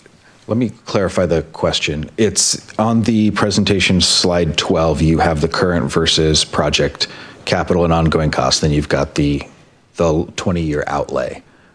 I'm curious if you did that same math for if we did the outfield also. So, the reason we didn't do that is it would be the same for both, more or less, right? Because that is like your current fields are grass. You'd replace that in grass, and then you'd have the outfield also replaced in grass. So add 667,000 to the right column, and you'd be basically, am I doing the math right? About 1.6 million. There'd be no change okay. 1.6 million net cost, right? You'd be a negative 1.6 million because you would have spent on the outfield the additional 600,000. So what I'm getting, there's no anticipated savings by making a change to the outfield then in the ongoing maintenance cost? No, because that configuration is dirt infield, grass outfield, and then the project for future is synthetic turf infield, and then also grass outfield. Perfect. Okay. Thank you. There's possibly going to be some benefits of redoing the grass, right? There'll be a little less time spent on thatching, aeration, because it's basically you're starting over. But marginal on the, okay. And then my final question, and you might, I'm curious about the ability to do sponsorships in our parks, similar to what we do with our other city-sponsored events, throwing things on the fence from local businesses to help fund or offset the cost of these items. We currently don't do that at any of our parks. So you're asking if we work with a group, we would manage that. So we would collect the funds to let them advertise in a public space. Very similar to what we do right now for sponsorships for any of our other city-run events. I'm curious if there's anything that would preclude us as a city from doing that in our parks during Little League or otherwise those seasons to help offset the cost of these, whether it's to help pay for the capital costs, the ongoing maintenance, or to help keep the cost low for our teams. We would have to work with legal to see if there's any rules against doing that, putting up sponsorship banners on fences in our fields. That's something I would need to research. I can't give an answer on the spot. You Apologies. don't have all of the wax memorized? Not yet. I'm working on it. Thank you. And with that, I'll move on to, thank you very much for the presentation. One, I thought it was very clear and well put together and answered all my questions as I was writing them down. So, okay, Councilmember Stewart. Yeah, I guess I'm curious. When we talked about Big Rock Park South, there was a lot of discussion about having a complete inventory of all of our parks and all of our facilities and understanding the costs of all of that. So I guess this is more of a question to my fellow council members is, since we still don't have that, should we even be talking about parks until we have all of that? Or like which park project decisions require that data and which ones don't? Because I'm kind of confused, right? Like we didn't move forward with Big Rock Park South because the majority of the folks felt like they didn't have enough data. And so I'm curious, wouldn't this fall into that same category of you need to have a full inventory and look at the total costs of everything? I don't know that doing a Q&A session among the council members would result in a good discussion. I think we should leave the questions to the staff, and then during the debate portion of any motion, we can speak to that, and council members can choose or not to answer that during the debate, but I don't think we'll get anywhere trying to manage that conversation. So I would ask that. Okay, well, I'm happy to formalize this in an email if that's necessary to understand what the criteria is, because I'm confused.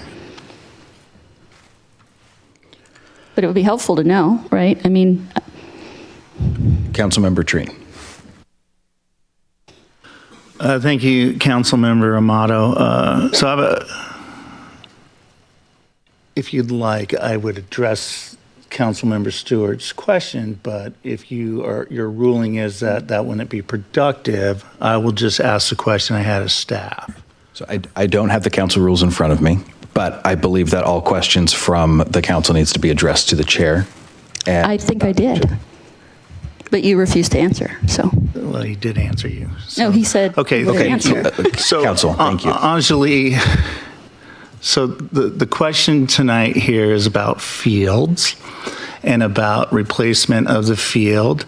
And the city recently replaced fields and we were the ones in charge of doing the contracting and construction and signing off on those fields, correct?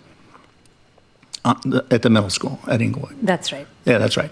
And so this project, based on the pros plans and the needs that was addressed back in 2020, right? Okay, my first year, COVID, what a blessing that was. And so we did all that work to decide that, hey, at the north end of the city, we need to have more playing time in fields available to the residents and to the leagues. And this is the outcome of that. You again are going to be the one that's in charge of bringing this project to completion. Correct. Yeah, and it'll be on time and on budget. That's always the goal, right? Okay, yes. Excellent. So at that point, then I'd like to make a motion to authorize the city manager to execute a construction contract with Coast to Coast Turf through the Sourcewell AstroTurf contract number 031622-AST for East Sammamish Park Field Improvement Project in amount not to exceed $923,960.95, including base bid, addition, additive, alternative one, and to administrate a 15% contingency. Okay, it's been moved. Is there a second? I will. Second. It's been moved and seconded. Councilmember Trina, would you like to speak to your motion? Yeah, I believe this is one of those 6-year projects that we've been on, and it's about time to take care of this and improve the park. Thank you. Councilmember Stewart. Mr. Chair, can I get an answer to the question, which is the Big Rock Park South was also on the pros plan. It also had a master plan that was approved, but there was a request for additional data to understand how that fit in with all of the facilities. And I don't believe we've seen any additional information in that regard. So I would like to understand, are we consistently applying the same rules across all parks projects? And if not, what are the differences? I can't speak to our other council's members' motives. But you also voted no on the Big Rock Park South project. So I'm just curious. Point of order. State your point. Council member is bullying you, the mayor. There should not be debate going on between council members on the dais. I believe the point's well taken. Councilmember Stewart, would you like to say anything else? No, if my asking a question about what criteria we're using to approve parks projects is considered bullying, I'm not sure what I am allowed to ask. Deputy Mayor. I can address that. Robert's Rules of Orders is put in place to support decorum on the dais. And one of the items that is recommended against is getting into debates between council members. So you can speak your concern. Point of order. I believe that the deputy mayor is. State your point. I believe the deputy mayor is doing exactly what she's speaking to Robert's Rules of Order, recommending that we not do, which is get into a debate. We've moved on. Okay. Points well taken. Deputy Mayor, did you have anything else to? I was just going to speak to why I was supportive of this and how it's different than either the tile project or the other parks projects. This is just a field replacement. It's going to save us operating money. The funds come from capital sources. The The tile is coming from the general fund.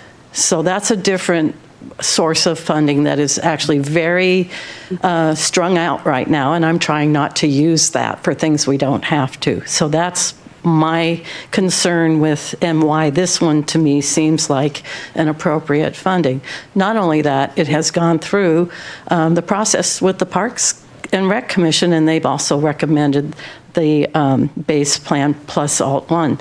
So that's what I support. Councilmember Boyer. Yeah, in terms of this being different, I think when I look back at Big Rock South, it had to do with suitable alternates or substitutes. So that we were talking about meeting space and event space and things like that. And so I was looking at what does our city have that is a replacement, substitute, or an addition for those type of things. I don't think that this meeting or this ball field fits into a substitute for those. So that's why I was looking at it. And I think it's my understanding that the director is looking at answering those questions, and there's much to be done on Big Rock, on 120 to fill out, all that's there. But for me, it was a question of what is substitute for those type things that are in Big Rock, and not having no ball field there, obviously it wasn't a replacement. Councilmember Lamb. So I just wanted to respond to Deputy Mayor's comment. Big Rock Park is also a capital project, and there are members here that voted not to approve it, and the Parks Commission also approved it. And so I'm not clear on how decisions are currently being made by some council members. It seems like there's some cherry picking of what to approve and what not to approve. So I'm perplexed by some of the thinking that I'm seeing and hearing. Thank you. Councilmember Treen. Thank you, Mayor. So there's a motion on the floor. There was a second to the motion on whether to approve a contract to build 2 fields. So I'd like to vote on that, if we may. Thank you. Are you calling the question? Because that requires a vote, and I don't believe we're done with our debate rounds. Do you even have the floor? Okay, Council, can we please not do this? This is getting out of hand for no reason.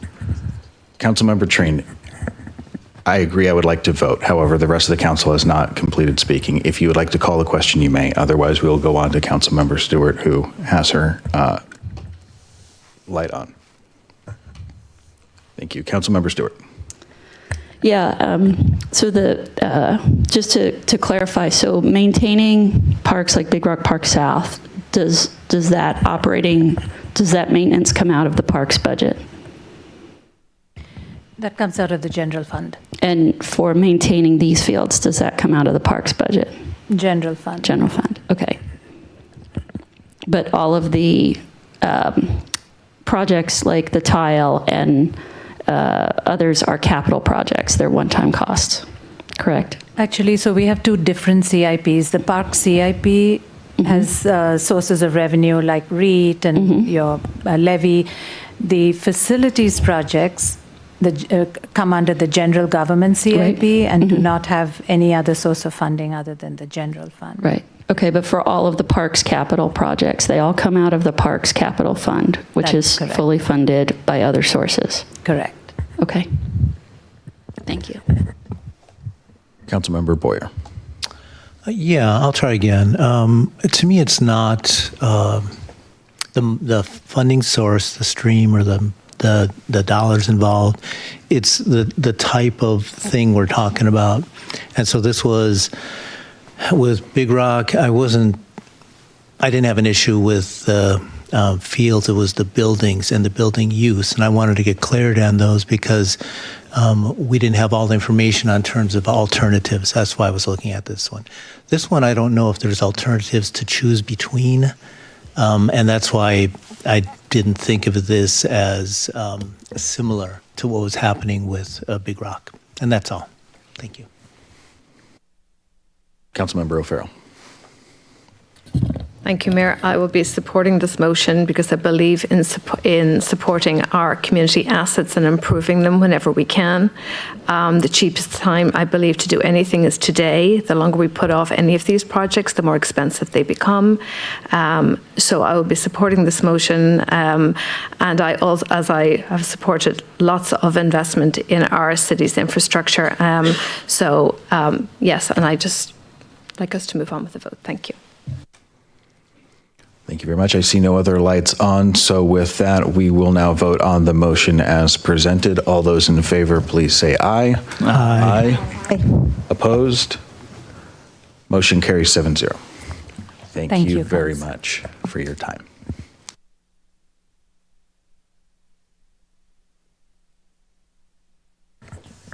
Okay, we now have the 2026 Public Works construction projects and major right-of-way permits presentation.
I don't know.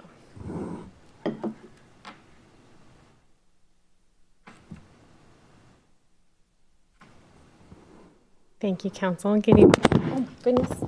Good evening, Mayor, Deputy Mayor, and Council. I'm Audrey Starr, Senior Public Works Director. Joining me this evening is Lei Wu, our City Engineer and Assistant Public Works Director. We're very excited to share, if I can figure out how to share the presentation, some upcoming work for construction projects that have been many years in the making that we're bringing forward to the community this summer.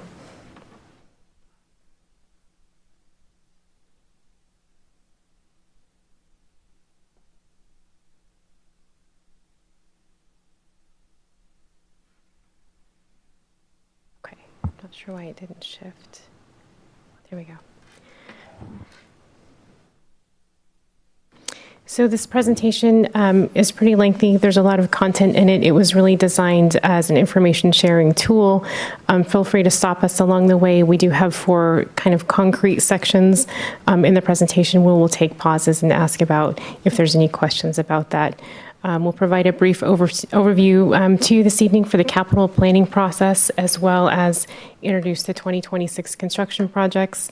We have a handful that will be shifting to 2027 construction delivery schedules, so we'll walk through those as well. And then finally wrap it up with major right-of-way permits and some next steps and resources for the community.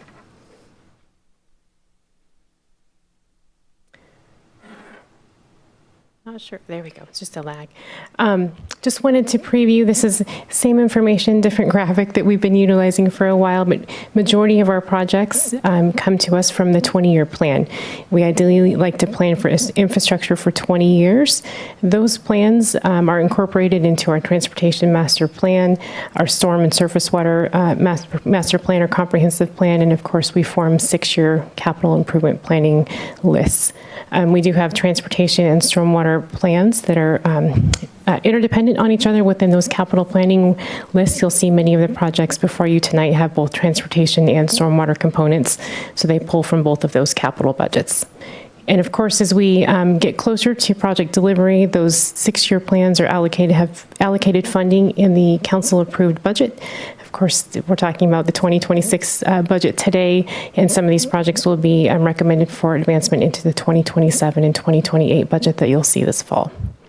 And finally, as the project progresses through design phase and the most exciting for us, construction phase. So we have an elaborate system of how we evaluate projects. You'll see more of that. I believe we're coming to council in June with a sneak peek of our 2027 through 2032 transportation and stormwater 6-year CIP. So looking forward to sharing more of that with you, some recommended changes from staff. And along that, we'll share more details about our evaluation and scoring system. We have a process for all of this. There's limited dollars, as you know, and a lot of projects out there, so this is the way that we prioritize projects. Once staff evaluate and score those projects, if they are score high enough to be placed into a 6-year window, there's a different scoring system for transportation and stormwater projects. They have different goals, different outcomes. You'll see that in the presentation this evening. And projects are either placed into a program, an ongoing capital program, such as pavement, or the stormwater retrofit program, or the sidewalk program. Those projects and those programs have a little bit different criteria because they have different objectives entirely than a much larger project. So you'll see a little bit different criteria in those when we bring those forward to you in June. And of course, along with the scoring, we look at other factors, if there's grant funding opportunities, if utility providers are doing a similar project or neighboring jurisdictions in the same timeline. We look at all of that as well as what's happening overall with our general citywide CIP.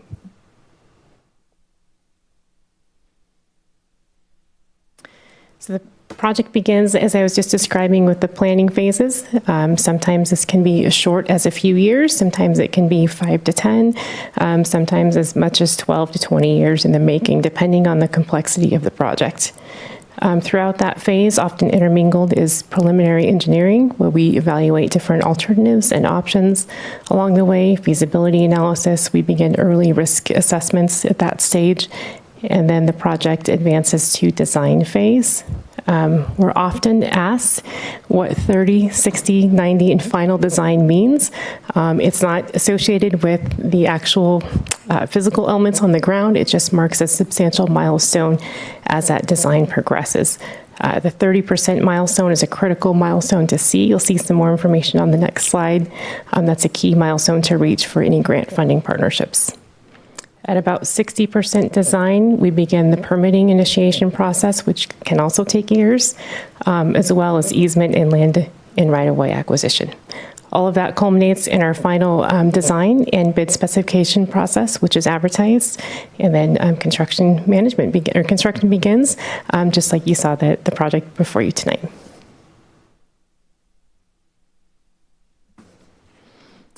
So again, as we advance through the design progress, that key milestone that we reach is a 30% design.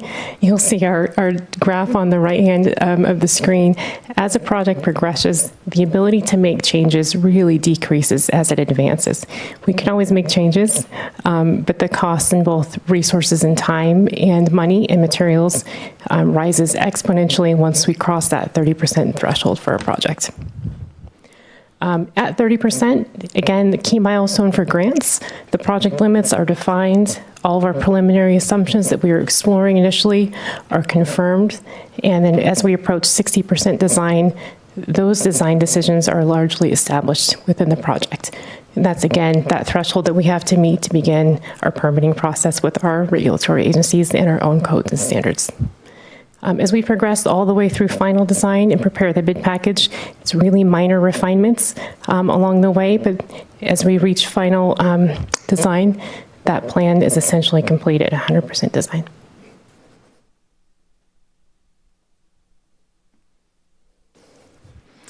So we're often asked, what is staff's role in the design process? And they do a little bit of everything. Most of our design work is consulted out by engineering firms. Our very talented engineers are the project managers. We do some light design ourselves, but most of our big projects is brought in by consultants. They're overseeing that consultant team, all of their subcontractors, and been coordinating through the review phases. Every capital project is reviewed by all 7 divisions of Public Works, in addition by many other departments in the city as it progresses through. That project manager also is responsible for risk assessment and constructability review. That's often done by a third party than the design consultant, especially for big projects. They're constantly engaging with stakeholders, with our own regulators, with other departments within the city, with property owners, the community. There's a lot that goes into just building the project besides designing the project. This entire effort is supported by multiple staff, and almost every department in the city is involved along the way.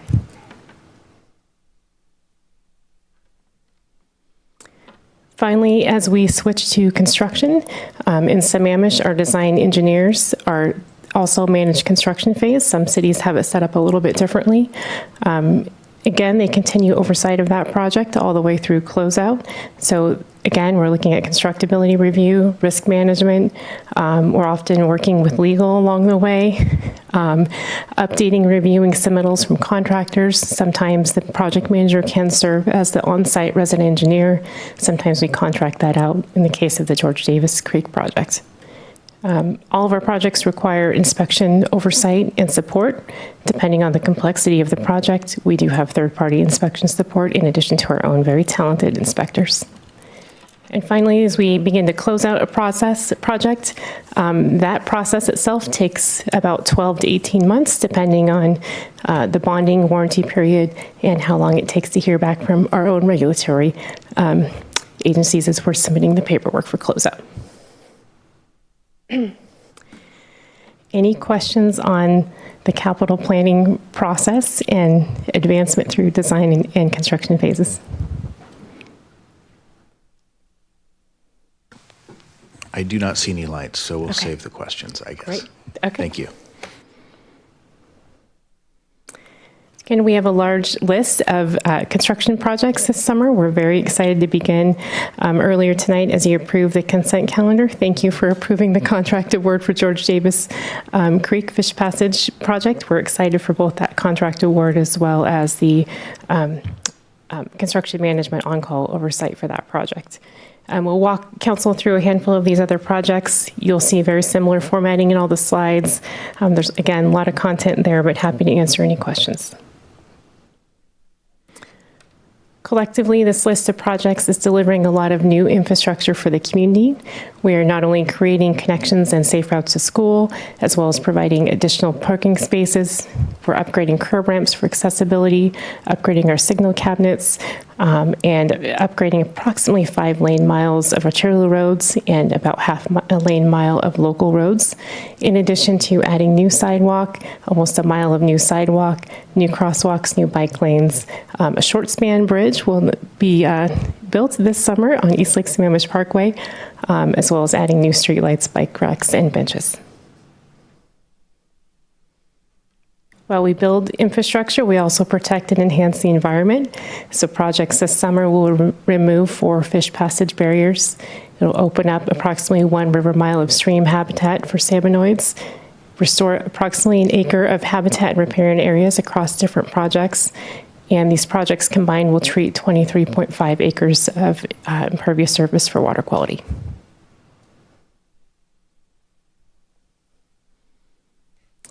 So the next slide showcases where these projects are located. A quick note, I will, just spoiler alert for a few more slides. Demery Hill, at our final constructability review, we need to move that to 2027 construction so that we're not advancing the project into the wet season. So other than that north project, all of these projects will be happening this summer.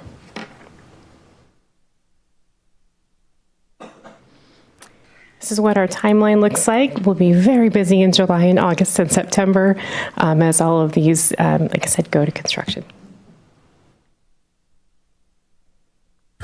I'm sorry, Councilmember Treen has a question. Hey, Audrey, what can you help me out? The Lauria State outflow. What is that one? It's a diversion. We have a handful of slides with maps and photos, but it's a long-term repair of a failing outfall that had some slope issues during the 2019 and 2020 significant rain events. Yeah. Thank you. Thank you for the reminder. Yeah. You're all very familiar with Lewis Thompson Road Tightline project. We are excited to share that we are preparing for the final lift of the asphalt soon.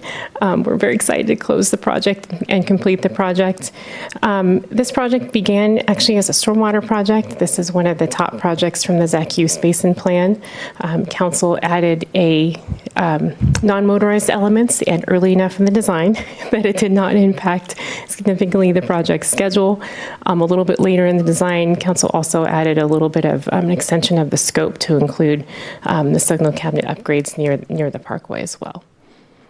This project creates water quality improvement for that area, provides additional stormwater capacity, and of course, with the non-motorized elements that council added, adds sidewalk and bike lane, and provides a connection for the community down to the parkway. Councilmember Treen. Audrey, since we had a resident who spoke to the issue of visibility on roadways during the rain, is it possible, or I know changes cost money at the end, but since we haven't striped it yet, what would be the cost difference if we were to put the vinyl down instead of water-based paint with reflective nature in it? What if we were to upgrade that, just that section of the roadway as a test or a pilot to, if that was a better option for the city for safety? That's a really good question. I would recommend that we do that holistically and look at that type of paint everywhere. I'd want to pick a different area to test that if we were to move to a different roadway striping so that we do that in a more consistent basis rather than a downhill road with different curbs. I believe raised pavement markers was also brought up in comment earlier. We replace those often. Unfortunately, the plows just scrape them right off, but they are replaced every year. Well, that's why I was just thinking if you put a product down that's not raised, then it's not going to get scraped off. And since it is a curvy road, it's actually might be better to have better visibility. So unless you're saying that we're thinking about, we would actually look at doing all of Issaquah or East Lake Sammamish Parkway from north to south into the city as our test. We'd want to take a look at that holistically and have that recommendation come from the traffic engineering team. Also with this project, any change in scope or materials is a change in the contract. So we would have to take a look at what that means. This project has federal funding attached to it. So changing something like that, we would need to take a look at what that would do in terms of delay. For the striping? The whole project has federal funding tied to it and state funding. Did you have? So we'll look into this. Yeah. Thank you. Yeah. Councilmember Lamb. I just wanted to mention that I drive Lewis Thompson. I see people walking the sidewalks now, and last weekend I saw a bicyclist, like a couple crossing the road from East Lake Sammamish Trail to walk their bike, to cross the road and to bike up. So that's great. I think it's going to be used for sure. We're very excited. These are a few photos of when the stormwater system was installed. Gosh, we should put together a whole video of the project. We're very excited about the project. A few other photos of when the retaining walls were going in. There's 11 different retaining walls along this roadway to support all the new multimodal elements and new curb and sidewalk being formed as those were placed. There's our fantastic project manager, Jed Ireland, standing on the beautiful new sidewalk earlier this fall. So as you know, projects in construction, we are on target in terms of budget. We are a little behind in terms of schedule, working through those final elements of the project and anticipating final lift of the asphalt to be coming soon. And then we'll start the grant reporting and closeout process and the project acceptance and closeout process. And this project definitely would not be possible with all of our grant funding partners as well. It's been a great project. I guess I skipped ahead, but there's our city inspector, our construction site inspector, Jim Krieg, and Jed Ireland, the project manager for this project. And we look forward to sharing a date, hopefully soon, for the ribbon cutting ceremony for the project with council.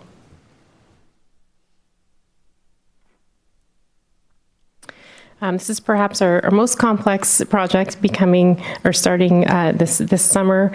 One of the agenda items in the packet this evening for the consent calendar was talking through the construction management. I'll walk through what that means for this particular project.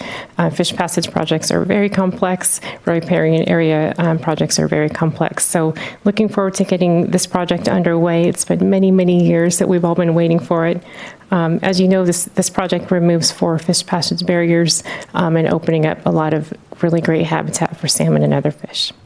With this project, we're removing the stormwater system that is kind of captured. There's a pond.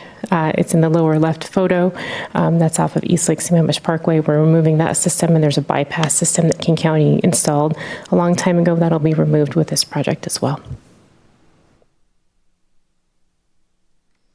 Some of the outcomes for this project, of course, are to actually return and restore the natural sediment deposition, the delta. That's key for salmon to exist and thrive, as well as other fish species. And again, resilient stormwater management, removing that stormwater bypass system. The map on your screen showcases the new short span bridge that will be installed under the parkway, as well as 2 new culverts that King County will be placing. We are serving as the general contractor, if you will, and there's a lot of complicated funding that you're going to see in the next slide with this project as King County is partnering with us.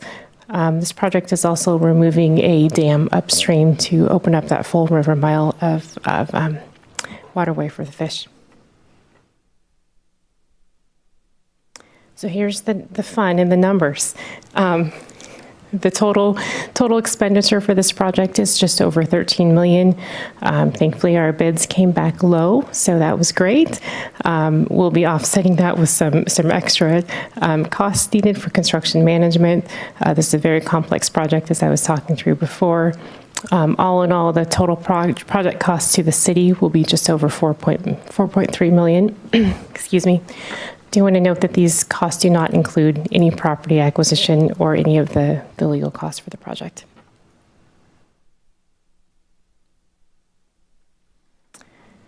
We will be highlighting future communications soon. We're working with King County on the communication for this project.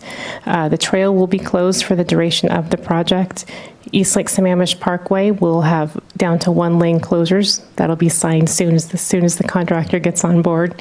There will be a handful of full weekend closures during off-peak hours where we'll need to place some of those steel piles for that short span bridge this summer. And to make all this happen, the contractor will likely be working several crews at the same time, 10 to 12-hour days. So that's why the construction management support services on-call contract needs to be so large for this project. Our own staff will also be inspecting this project along the way, and we'll house the resident engineer at City Hall that'll be a contracted service for the city. Deputy Mayor. Audrey, I just have a question about the 12-hour day work days, because I know there's people that live near this project, and are we notifying them? I know we've had lots of notice about the road being closed, but do people know that there's going to be, work going on till 8 o'clock at night, 8 to 8 or something like that? Usually one of the first things the contractor does when they get on board is send out notifications, and there's a required distance from the project. I can't remember what that is off the top of my head, but they'll send notices out, and the city usually takes a look at those notices beforehand. Like I said, we're also working on communication plans with our own communication team as well as King County's. Okay, great. Thanks. I imagine there may be big reader boards and everything else on the parkway as well. Councilmember O'Farrell. Thank you, Mayor. Audrey, and if you don't have the answer to this off the top of your head, that's fine. If you could just find out for me.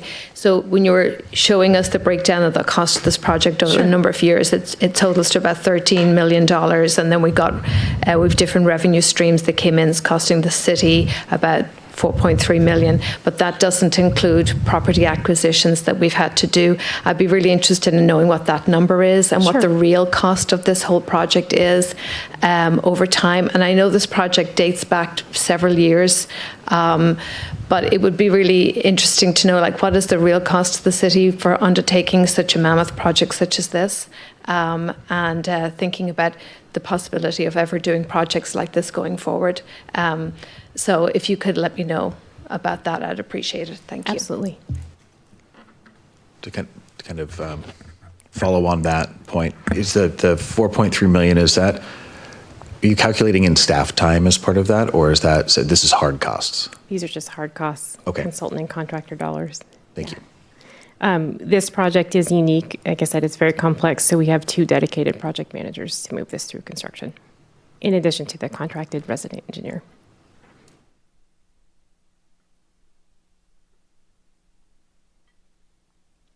Okay, Lori Estates outfall diversion. I did mention this is a long-term fix for a failing pipe that is currently discharging public roadway stormwater runoff through an easement on private property dedicated to the city, and it has some erosion issues. So we are looking forward to fixing those for the long term.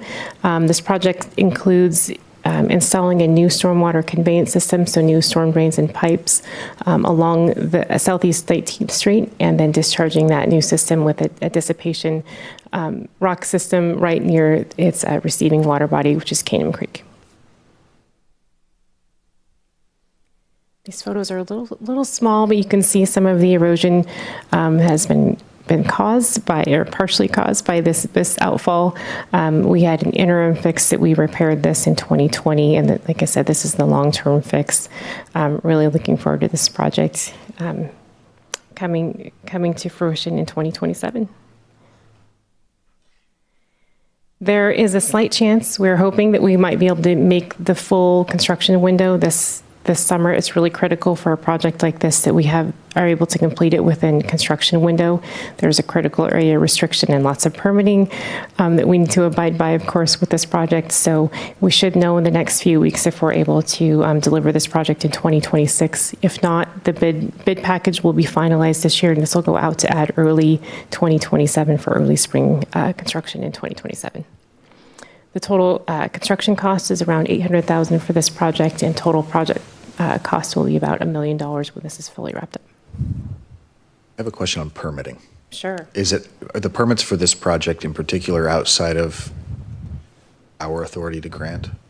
Oh, almost all of them have other permits. Separate, okay. Department of Ecology, U.S. Army Corps, that usually takes the longest to get through. So there's thankfully a joint application, a JARPA, that we fill out, and it goes to all of the different regulatory agencies. Okay, thank you. Yeah.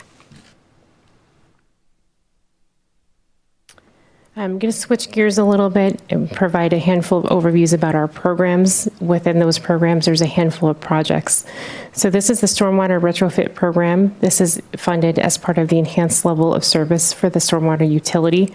This program was developed partially due to a stormwater permit requirement that the city's stormwater permit has, that the city has with the Department of Ecology. But the city was way ahead of the game in terms of completing this retrofit strategy and guidance manual that was completed in 2021. This map is a little hard to read, but it identifies water quality areas that can be improved within the city. And one way to do that is to treat impervious acres through building new infrastructure to treat water quality pollutants, particularly phosphorus and different sediments, other things that we might be able to treat as before it's discharged into our creeks, lakes, and streams. So most of the projects within this program, I think there's around 16 to 20 now, came from that 2021 guidance manual. We've been adding to that list as we've completed basin plans, so the list will always continue to grow. This is a really good example of a program that has very unique criteria. When we look at these projects, we don't use the same criteria that we would when we're looking at the overall 6-year capital plan, because these projects are very different. And our evaluation has changed. We've learned a lot in the last 2 years, so is every other city that's working through these, and what it takes to implement these projects, the cost of these projects. So we're happy to share that we'll be back to you in June with how we'll recommend these projects moving forward holistically over the next 6 to 12 years. And the fun acronyms on the bottom are part of the ecology permit requirements. They have a lot of overlapping acronyms. I do have a question on that map. Sure. East side of cement, why does that appear to be so much, have significant treatment as opposed to the rest? Was there some policy change or procedure that resulted in green on the right side and not on the left? Oh, great question. Usually it's usually when things are built. So stormwater requirements only get more stringent over the years. So it's usually, for the most part, when neighborhoods or roads were built and to what standards. Okay, thank you. So this is one of the highest scoring projects within that program. This is Demery Hill. We are planning to install a water quality vault in the middle of that cul-de-sac. We were slated to go to construction this year. We just finished our constructability review, and we don't want to advance a schedule that's that tight and can have no delays. So we are recommending that we advance this project in early 2027. We'll finish the final bid package so that can be advertised in early 2027. This water quality treatment vault will target phosphorus removal and suspended solids from the stormwater runoff before it's discharged into Lake Sammamish. The total project cost is just under $1 million for this program, or for this project. This program is funded about $1 million a year annually in the 6-year CIP. Another retrofit project that is being finalized is another improvement to Southeast 20th and 228th. One of the challenges with this particular project is we really wanted to stay within the existing city parcel constraints. So it's been a fun engineering challenge to get there, but looking forward to upgrading some existing infrastructure. This particular pond has also had some maintenance challenges along the way, so we'll take care of both of those with that project. We're wrapping up design with this project and are planning for early construction start in May, with the bulk of the construction happening hopefully when school is out in June and July next year.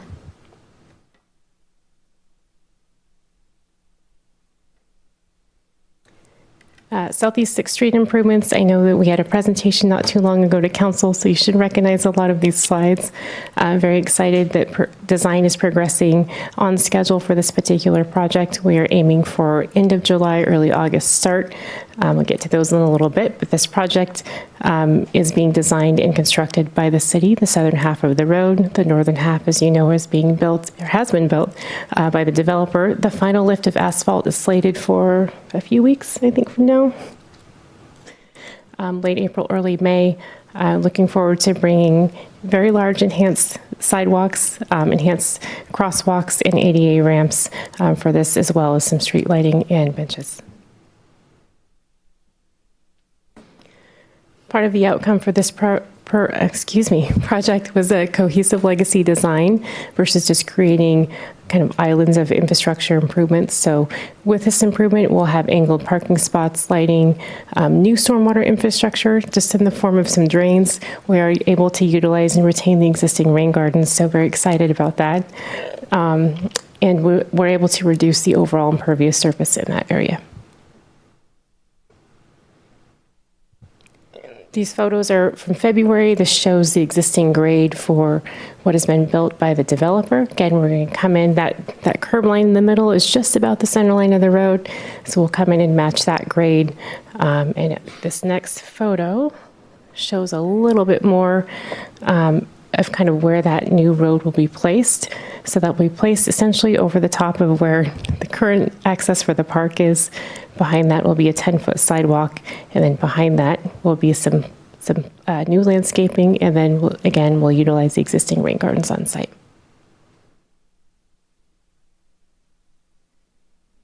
We're targeting the third council meeting in July for contract award, with submittals coming right behind that so that we can review those and have August through September construction.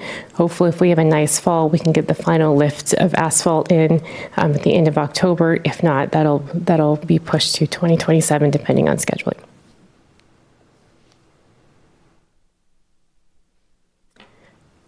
The 32nd Street sidewalk improvement is another project that's within a program. Again, it has different scoring criteria wrapped around it. This is a sidewalk gap. This is one of the top projects in that program. Very excited about it. This was a priority location for both the community as well as the Issaquah School District, and we're working through the bike and pedestrian mobility plan as well. This project proposes to add about 630 lineal feet of new sidewalk and bike lane, new pedestrian crosswalks, and 4 ADA ramps will be installed as part of this project. To be able to add all of that infrastructure, we will have to remove a few trees. So, of course, we'll be coordinating with the community in advance of that so that they're aware as well. But new roadway striping and raised pavement markers. This project is on schedule to finish design, and we anticipate a end of July start as well. It's a short duration in terms of construction. Should be able to wrap it up between 8 and 10 weeks to be able to hit substantial construction for that project, and then finish up some of the small stuff in early fall. The ADA barrier program is also in our 6-year TIP. This is, again, a program. All of these projects are scored very differently on very specific criteria that was identified in the 2021 Sammamish Americans with Disabilities Act ADA transition plan. So there's 2 different ways that you can score things. We utilize an accessibility and location combined score for all of these projects. This program is funded at about $450,000 a year, or $900,000 for the biennium, and usually includes things like sidewalk sections that are trip hazards, upgrading curb ramps, pedestrian push buttons, and implementing new sidewalks. Since the plan was initially implemented in 2021, very proud to say we've upgraded over 140 curb ramps. We've upgraded 62 sidewalk sections, installed a lot of new pedestrian push buttons, and upgraded crosswalks as well. The photos below showcase some of the work that was done in 2025 in Klahani.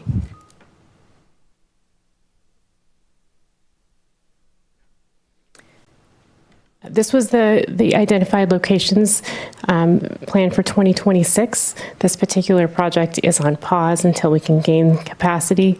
We will be coming back to council recommending that we add additional funding for the Plan 2026 work into 2027. We can bundle that with the Plan 2027 projects next year and essentially deliver twice as many upgrades next year when that project comes back to council. Excuse me. We'll pause this project once it reaches 30% design. It's a good place to pause a project if you need to pause a project. And again, we'll be back as soon as we're able to gain capacity. And then we'll be able to go out for ad in early 2027 with 2027 construction schedule. Okay, probably everyone's favorite topic, pavement management. I'm sorry. Can I jump in and go back to the sorry, council. Go back to the sidewalk section on the Southeast 32nd. Yes. I live nearby, so there's only one section of road. Yes, so it goes all the way to that intersection then, because there's a section without sidewalk, and then there's sidewalk, and then again without. Okay, so one of my questions is, how does the city view holistically the trails that are on the other side versus sidewalks? I know they're not the same, but as we're considering those items, how is the city thinking about trails that are next to the road versus sidewalks when we're making decisions? Okay, I want to say that the trail is not for public access. So I thought right there. Yeah, I thought I looked into that, but we can get back to you on that. But if it's public trails, it's all good for people to walk. Like, we tend to leverage nearby pedestrian facilities and try to weave them into a holistic network.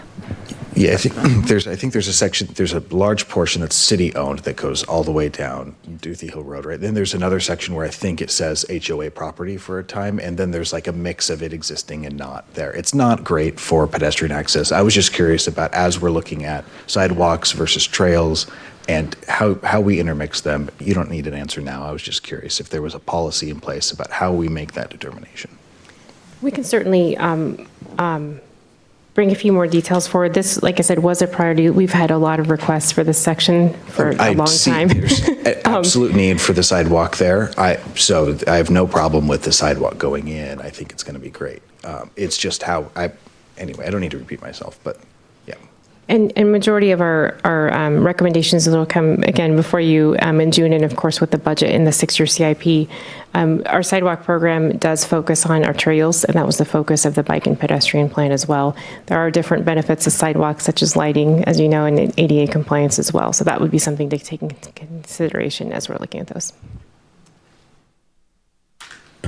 Councilmember Stewart. Yeah, I mean, just speaking from the past, we have looked at, as we look at the sidewalk gap projects, if there is an existing trail that can serve a particular area, we may say that sidewalk isn't quite as important. But again, it also depends on what that sidewalk is leading to and access from an ADA perspective. So it's not kind of a black and white, purely rubric, I think, kind of answer. But we did certainly look at that because we do have limited funds. And if you look, it seems to work out to about $1,000 a linear foot for sidewalk. So just on average. So we try to be careful about it, but they do serve different things. But I mean, certainly as we're getting to our parks, if there are connected trails, that's a great thing to do. And I know we looked a lot at that at our multimodal, right? And how we have that kind of accessibility. And what kind of trail is it? Is it something that we could bike on? Part of our problem is that many of our unpaved trails don't allow bikes. And so that's also a policy we may want to look at, is can we allow bikes on some of those trails? Because getting the bikes off the road is probably a good thing.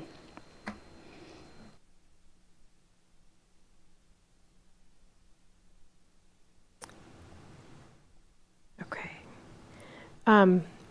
Before we dive into pavement, both overlays as well as reconstruction, pavement is funded in Sammamish in 3 different ways. So we have our ongoing maintenance and repairs. These are things that are conducted by our crews. Patching, there's a different type of repair we've been utilizing lately. It's called Gap Masic. It's a great product. We can do short sections of crack sealing depending on the year and staff availability as well. Majority of these repairs, of course, are driven by the city's approach to overall pavement management, weather conditions, and the usage of the street as well. So those are all funded by the general fund.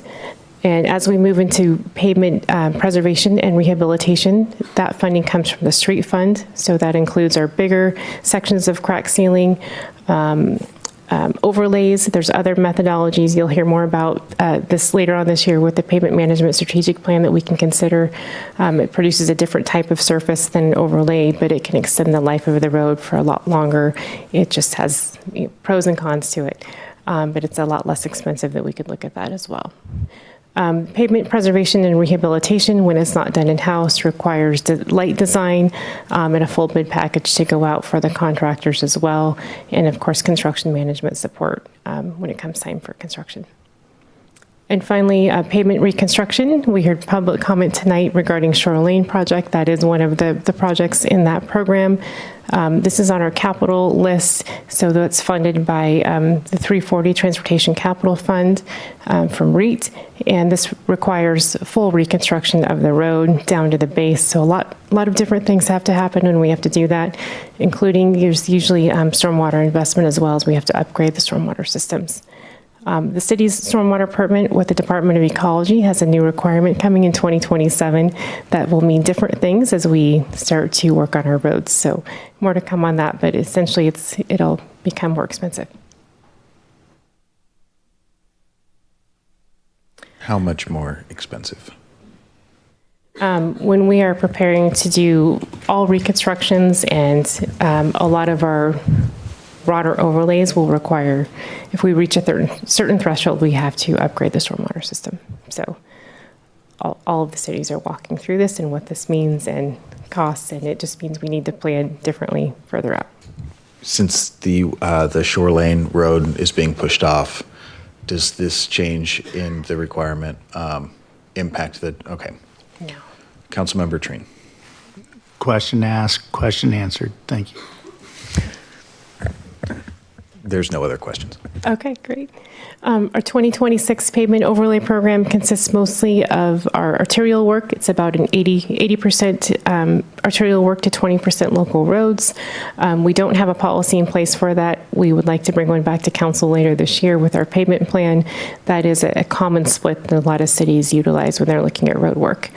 We have had prior public comment about 223rd. That was on our list for local road considerations already, so happy to share that we can move forward with that. Do want to note for council, there is a specific section of 223rd that will be overlaid by a developer as part of their requirements, and we would love to be able to have that, of course, be done all at once, but there's a lot of different liability and risk reasons why we can't have that happen. So that road will be completed this summer, just in a little bit different timelines, and I believe that sewer repair is happening, I'm sorry, the overlay related to the sewer repair for the development is happening in the next few weeks as well.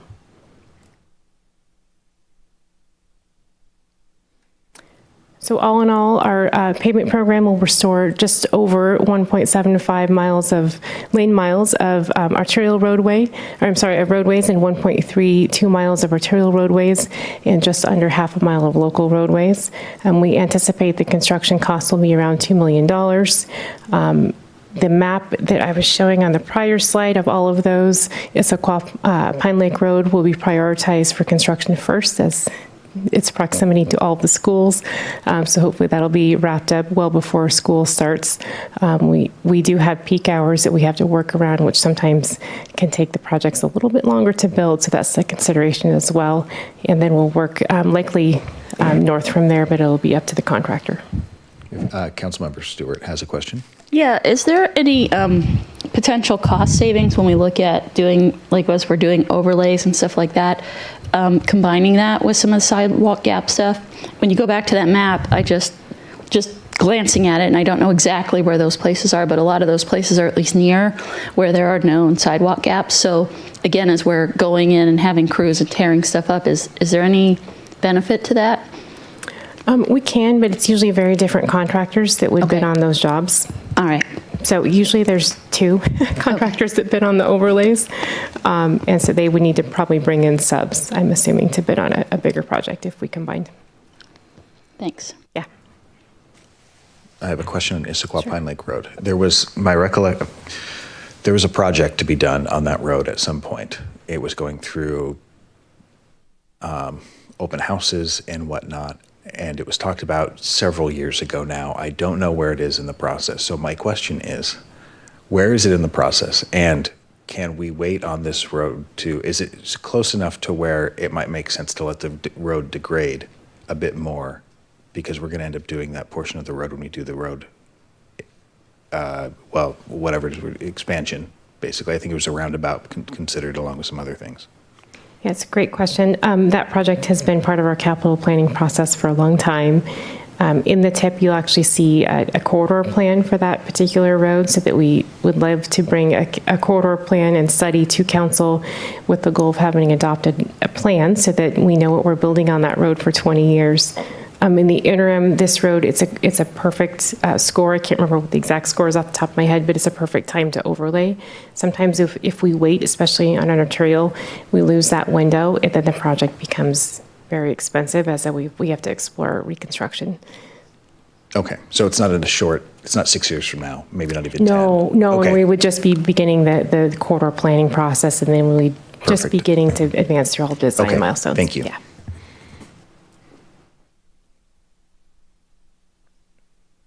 And finally, our pavement reconstruction program. So we talked a little bit about Shore Lane. We do have other roads on this as we have received a lot of the data back from our pavement management strategic plan that's being QA/QC'd. We do anticipate this program will include a longer list of roads.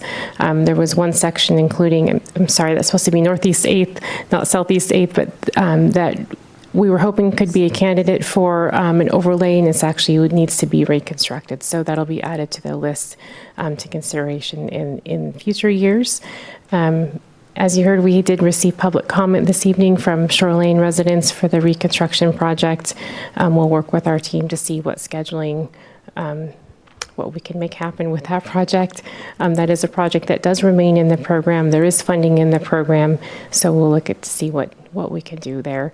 It is at 60% design. That project is anticipated to be about $1.2 million. Due to the complexity of that project, and like I said, reconstruction projects, there will need to be an investment by the city in stormwater infrastructure, and the permitting process, just due to its location near the lake, will take quite a while, as well as require a drainage adjustment for our own codes and standards for that project to move forward. Deputy Mayor. Yeah, so what kind of a timeline do you really expect that to have? Because these people have been asking forever. Yeah, I can meet with our projects team and get back to council with a timeline, and as well as the neighborhood as well. Yeah, I mean, and then as the years go by, regulations change, your design no longer applies. I mean, we really are being very inefficient when we don't do the project timely. And so I'm just disturbed. I know they've invested their own money in building stormwater facilities on their own property that they believe is necessary because of the city. And they're going to be, if we have a whole bunch of changes and more costs for them and all, we're going to have a really angry neighborhood on our hands. Yeah, we're happy to get back to you with a timeline. Yeah. Any more questions about any of the projects? Okay. Thank you. I'll hand it over to Lei to talk about right-of-way permits. Thank you, Audrey. So I would like to give you like a quick overview of what right-of-way permits are about in Sammamish. Then I will spend a few minutes to brief you on two major right-of-way permits for council's information.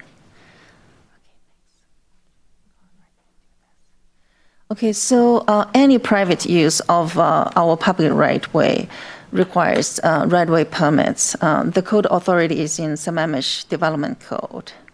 The purpose of right-of-way permits is to control and manage our right-of-way to promote public safety and health. Our code specifies 4 types of right-of-way permits: A, B, C, and D. So A is special use. Think about summer races, special events. B is construction. Think about new sidewalk, curb, and gutter as part of a private development project. And C is utility. Think about utility providers use our right-of-way to construct and maintain their facilities. And D is lease. Basically, it's a long-term, non-construction use of our right-of-way. Different types of right-of-way permits have different requirements, but some common required items include insurance, indemnification, traffic control plans, site or engineering plans. If it's involved with construction, then we would require performance and maintenance bonds. So it could be tricky for applicants to go through the right-of-way permitting process, so we put all the requirements and resources on one web page for people to refer to. So next, so one of 2 major right-of-way permits that I am briefing you on is the Issaquah School District High School Number 4 addition. So as we all know that the site is in Issaquah, in City of Issaquah's jurisdiction. Most of the site fronts 2 to 8th. Most of the frontage is in City of Sammamish. Therefore, right-of-way permits are required for this project to access the site and build frontage improvements. So we require 2 separate right-of-way permits. One is for hauling and construction truck access the site, and I'll explain in a minute why there are 2 phases for this right-of permit. And then the other is really for all the frontage improvement requirements identified in the final revised SEPA mitigated determinants of non-significance. So I'll lay that out very soon. Staff is working with the applicant's engineer of record on the right-of-way permit for hauling and site access. So we expect to issue the permit very soon. So next slide. So 2 to 8th is very busy. It's a major corridor within our city. So staff has been working with the engineer in terms of mitigating some of our significant traffic concerns. So mitigation measures include, one is that we only allow construction traffic to access the site outside of peak traffic hours. So that is between 9:30 in the morning and 3 in the afternoon. And then we are also only allowing the truck traffic to entry and exit the site from the south, instead of the truck traffic could go from the north, impacting the rest of our major corridor. So then for traffic control, we require either flaggers or a police officer to direct traffic when trucks enter or exit the site. So those are the major mitigation measures for traffic impacts.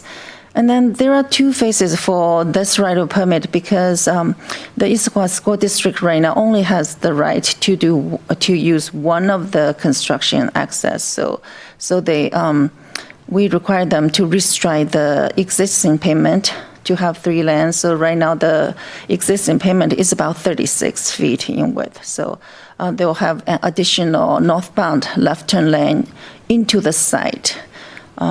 So that's phase 1. And phase 2, they soon they expect to have the rights to another construction access. So they'll enter from the north site access and then exit from the south.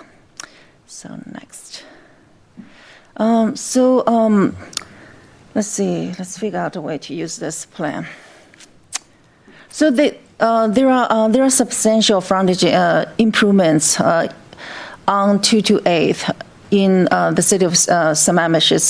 It's about 1,700 feet of street improvements along this corridor. Let's see. How do I point to? Let's see if I can. Okay. Okay. So let me try to walk you through this. So the north is toward the right side of the screen, and then for the little step on the east side of 228th is Southeast 40th Street. It's an existing street. And then across Southeast 40th Street is the north end of Providence Loop Road. So that's the construction access for phase 1. About 400 or maybe 500 feet south of Southeast 40th Street on the west side of 228th is where the new site driveway will be. And then if you go all the way south, but not to the end, there's a bend area that there's a lot of co-out. That's the south side of Providence Loop Road. Okay, so in terms of the frontage improvement requirements, first of all, we are looking at widening this road from a 2-lane section to 4-lane intersection from the south all the way to the site driveway, and then north of the site driveway of that intersection, there's a little bit section of a 4-lane section, but it's mostly a transitioning from the north into the site driveway. So that's the widening of driving areas. And then if you look at the west side of 228th, the sidewalk,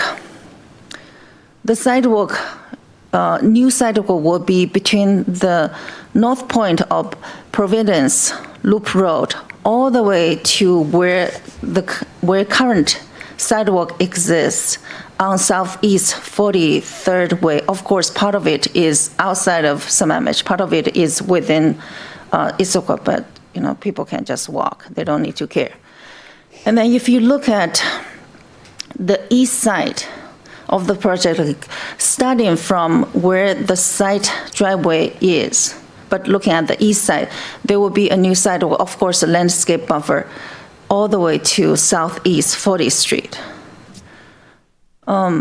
And then this side driveway, this intersection of the side driveway and 2 to 8th will be signalized, including pet signals. And then there will also be intersection improvements at Southeast 40th Street and 2 to 8th. So those are the frontage requirements beyond our typical standards. Okay. We do have some questions. Yes, coming please. up here. We have Councilmember Stewart. You don't mention bike lanes. Are we not requiring bike lanes?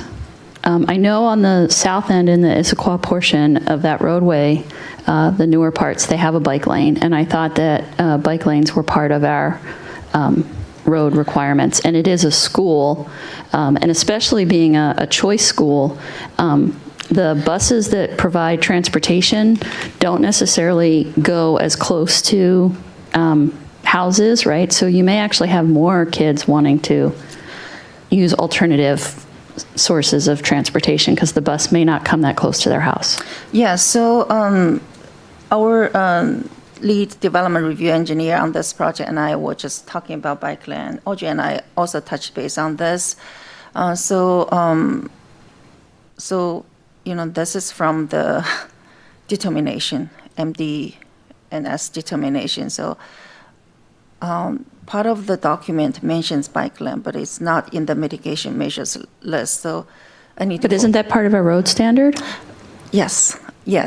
So it's not in this. That's part of a road standard. So I need to dig a little bit further in terms of the history of this project and what. See how our typical standards can be applied on top of this. Okay, I feel like around schools in particular, and especially with more and more e-bikes, the more we can have separate bike lanes. The shared sidewalk is just asking for trouble, I feel like. So, thanks. Councilmember Lamb. Can we get this on an overlay on a map? I'm having a hard time visualizing this, just for clarity. Thanks. Councilmember Boyer. Thank you, Mayor. How often or when will travel on this road be reduced to one lane, if ever? So right now the road is one lane. Like part of it is one lane each direction. So the traffic control plan in discussion right now is that the district, who is the applicant, will go ahead and build part of the widening and then shift traffic between the existing pavement and the new build addition. So my sense right now is that we will maintain one lane each direction. Well, yeah, I guess that's what I meant. I didn't mean two lanes, I guess is your language. Like, I want to know, when are we going to be stopped by flaggers so, people can't get through? Is that ever going to happen? I didn't get that quite, but. I'm sorry, that made sense to you, Audrey. Yeah, I think there'll be, temporary stoppages, of course, as with the first right-of-way permit that would be issued, right, Yes. just for site access, and that's why we're requiring police officers and flaggers. Okay. I think for long-term, we're still working out the final construction phasing with the applicant in terms of what that may mean, if there may be longer periods of a maybe one-way lane closure. Yeah, I was just wondering about the disruption. Looking at the road here, does this mean that this entire segment will be repaved, or are we just paving the additional lanes that are actually to the west? Full section, I'm assuming. Well, good question. We'll double check, but usually with improvements this great, I would anticipate the full section would be. Okay, that's what because they're adding quite a bit of width to it as well. They sure are. They're adding the 1,500 foot of turnoff and all that. In terms of sequence of activities, are they going to do this road first and then high school construction, or are they doing high school and then follow up with this? Good question. So I have only been paying attention to frontage improvements so far. I believe that they will start doing their site walk. So if that's what you mean. Okay, I just think it'd be smarter to do the road first, because then you'd have, better access. But I mean, also, who's paying for all this? The school district, the applicant. Yeah, I know we are. But is Sammamish Capital involved in this at all? This is a private development project. I'm sorry. This is a private development project. Yeah. Yes, they are the Issaquah School District, so they are not a typical applicant, but they're just like any other developers. I wanted to check because I think in their budget they've got 4.7 million, and this looks like a lot more than that, but that's their problem. Yeah, so there's a lot of frontage improvements. And then our problem when they tax us. I'm sorry, say it again? I'm sorry for like talking over you. Yeah, no problem. Yeah, but there's a lot of frontage improvements part of this project. Yeah, there's a lot. Yeah, private development project. Oh, absolutely. Okay, thank you guys. Okay. Council, we are not done. Oh, yet. sorry. Okay. I'll go Councilmember Train. Yeah. Hey, so, because I'm just going to say this every time I see this, because I don't believe that the school district, or at least, hold on, let me put it differently. Got to be careful what sandbox I'm in. Traffic for the city of Sammamish on this roadway during school hours and the direction in which the flow of traffic is going to go, I believe traffic is like water. It's going to flow where the least resistance is, meaning it's going to head towards 40th and into our city. And there is nothing on this drawing that I see that takes it past 40th. So I am seriously concerned about the fact that if they change the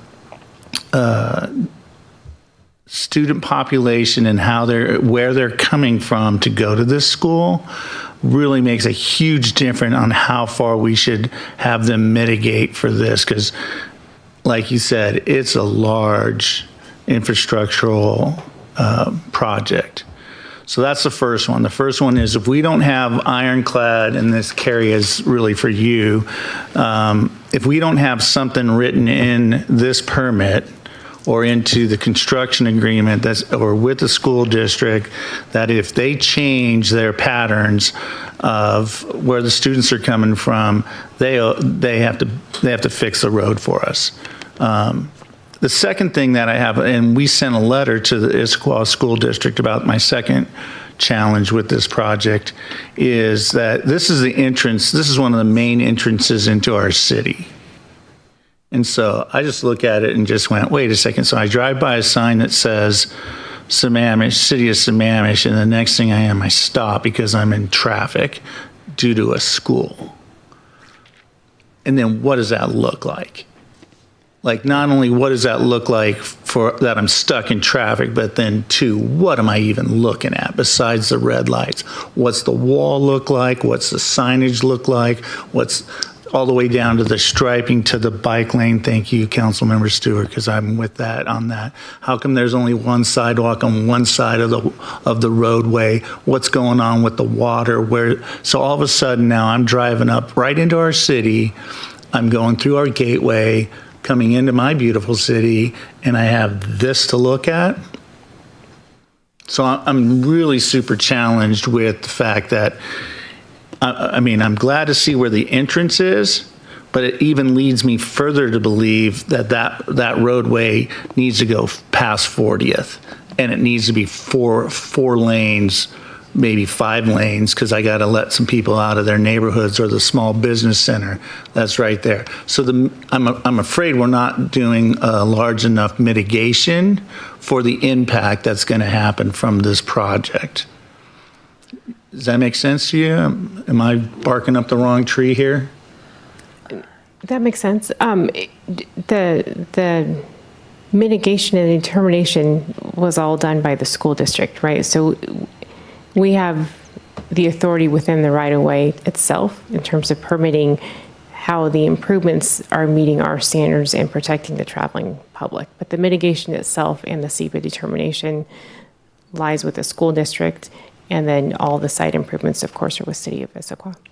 So can we have the power to just turn down the permit?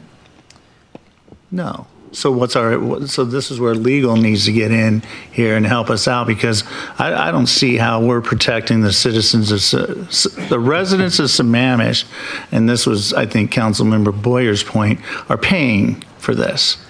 It's their tax dollars. Whether it goes to the school district or it goes to the city, it's still, they're paying for this. Really, this is what they want to see? I'm going to say no. So are we going to do something that's going to protect the residents? When I get past this school district site and I go to 40th and I live in that neighborhood, or I want to go to the dentist or go visit my elderly parent who's in the home there, how am I going to get there? What is my experience?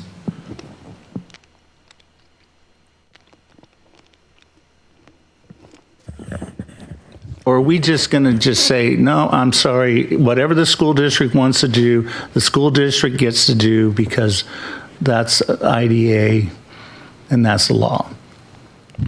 My understanding by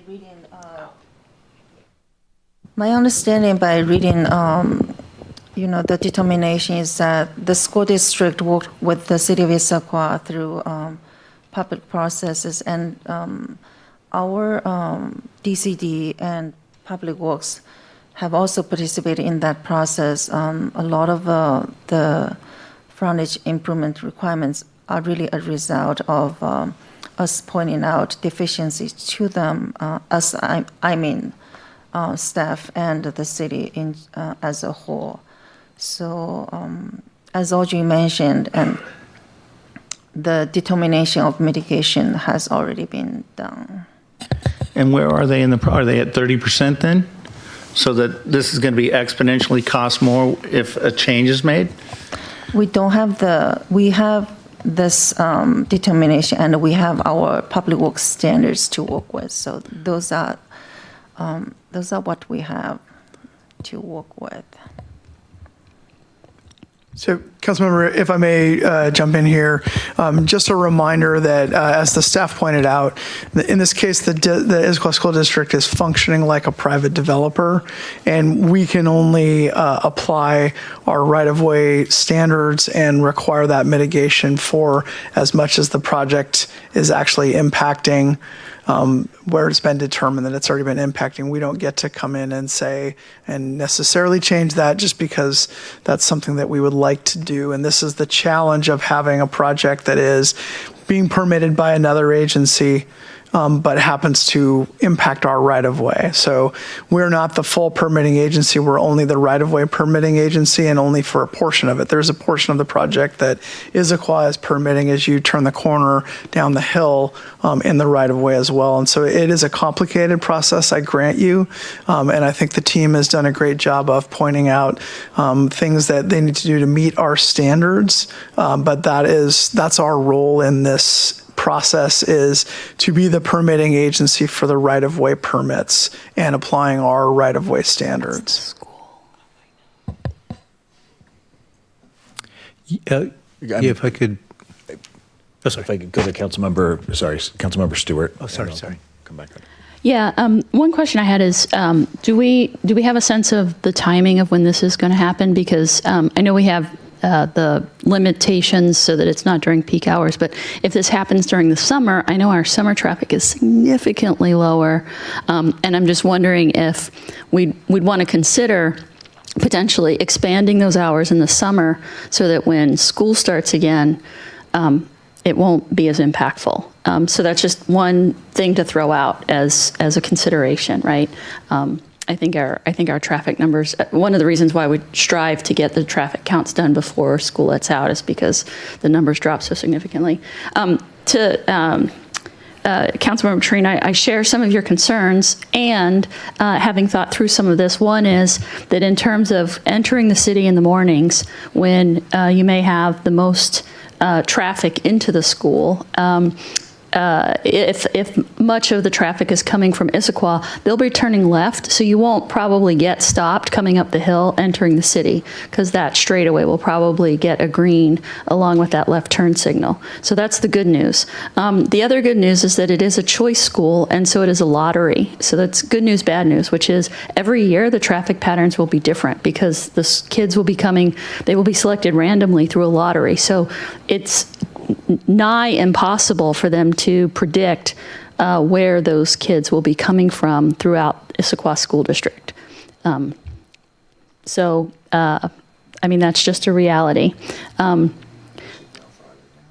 then the other part is, does this come up to, don't we already have a failure that we're planning to fix there with the Sammamish Highlands coming out with a light intersecting, or this will create a failure there? I thought that was one of our projects where we were going to put a light in there to get out of the Sammamish Highlands. If I recall, I believe they're putting in a flying T or some type of intersection control. There's a signalized entrance to the school, I believe, with two left-hand turn turn lanes going into the site.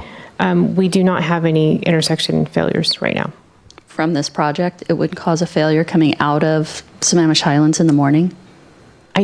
We have to circle back from the project. Yeah, because that would be the one, I think that's what Councilmember Trine was calling out, was getting out of there. That's already, I thought we've tossed around the idea of putting in a signal there previously. Yeah, but that would be something we should, as this construction is happening, this is where I feel like we can be smart about impacts to the city. If that's something we think we need to do anyway, is that something we can time with this project? Because it's better to do it all at once than to have this under construction multiple times over and over and over again. Again, as someone who lives along Thompson Hill Road, it's the third time in 10 years that we've closed the road and stuff. I'm just curious. So I think to Councilmember Trine's point, we may not be able to require the school district to do some of those improvements, but if that's already on the list, how do we prioritize that appropriately? I guess would be the real key there, I think. But rest assured, Councilmember Trine, I think you'll find there are fewer buses with the choice schools. They don't provide bus service as close to your home as they do with a regular school. So, Councilmember Boyer. Thank you, Mr. Mayor. We all have talked about this a couple times. I think there's people in the room that saw this coming a couple of years ago, which is why a lot of people were voting against the bond, because of just this issue. So I really understand Councilmember Trine's concerns. But let me ask you that question differently. Wow, wouldn't it be wonderful to be your own SEPA authority and then do whatever you want? And their analysis showed that this will have zero impact on traffic, which was kind of astounding. Of course, that's what you would do if you wanted this to go forward. What are our options because some people thought if this was Skyline South, everybody would come down the road and that would be the problem. Now this is going to be choice. It's going to come up and down and it's going to change a lot. If this becomes an issue and we see that, and you look at this now and it's highly likely that we'll have some issue with traffic, what are our choices at that point to address that? Does that mean that we just do our own study on that road section? Or what do we do because we accept what that authority did? We didn't have a choice to do that, and we get it. Now we're back on our heels. The only thing we could do is the right-of-way permit. Now we're sitting with a different problem. What do we do at that point? A few different responses. So first, we did work with Issaquah and both the school district and the city as they were walking through, right? And we identified a lot of different comments in their SEPA mitigation process. We did even consider, we asked them what happens if the boundary changes in the future, right? How do we plan for that? So that was all taken into consideration as they were walking through their determination process. In terms of a future failure, it would be treated as any other intersection in the city. Say if something failed in 10 years, it would we keep an eye on things very closely. If this particular intersection meets the criteria to be one that would be studied for level of service, should that level of service be trending that way and it eventually fail, then that would be added to our 6-year capital plan. Did we feel that traffic would not, did we agree with their SEPA determination on traffic? I would need to look back and circle back with you, but I know we had a lot of conversations years ago about, and like I said, I know we even asked what happens if the boundary changes, what happens if traffic changes, and a lot of different pieces were taken into consideration. Okay. So we're looking at Yeah, because if you look at the turnoff lane, it's all on the west side, and it lines up. So if you're coming the other way, that causes a whole different problem. Because there's no queuing line, because there was 1,500 feet of queue external and then more internal. But that's if you're going north. If you're going south, I don't see a queue line, and therefore failure. Okay. Did you mean there's no turning lanes into the school? Or there's a right turn lane. No, what I'm saying, on the west side to the school, there is, I think I recall, 1,500 feet of queuing line. There's a queue line for cars. On the east side, there's not. And that would be peculiar because you're making, I don't know how they determine, there's a queue line on that west side, which is, the way it's laid out. I was wondering how you guys estimated that. But if that's what was engineered at the time, I understand. Thank you. Councilmember Lamb. So my comments along the same lines as what Councilmember Stewart and Boyer have mentioned. So I'm I'm concerned about the people that live in that neighborhood off of Southeast 40th, because that's like right at the entrance. And so if that neighborhood could see bypass traffic, people wanting to avoid 228 to pick up Issaquah Pine Lake Road, and so there would be more traffic cutting through, and there's no mitigation even like for striping, because those roads are just paved. There's no shoulders like to indicate for kids like where to walk. So I'm a little surprised that there's no just basic mitigation like that. But it sounds like from what you're saying that if and when the school opens and there are issues, it will be up to us to mitigate at that point. So, this is like really basic, but I do think people will start using that road as a cut through.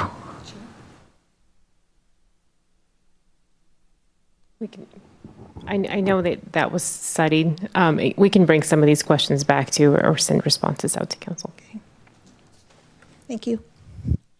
I see no other lights. I couldn't agree more strongly with Councilmember Lamb on that one. I'm really concerned about the speed at which that road's like 100 feet wide, and teenagers have a tendency to speed. So if we could look, I know we're going to need to mitigate that, even if it's not a lot of people.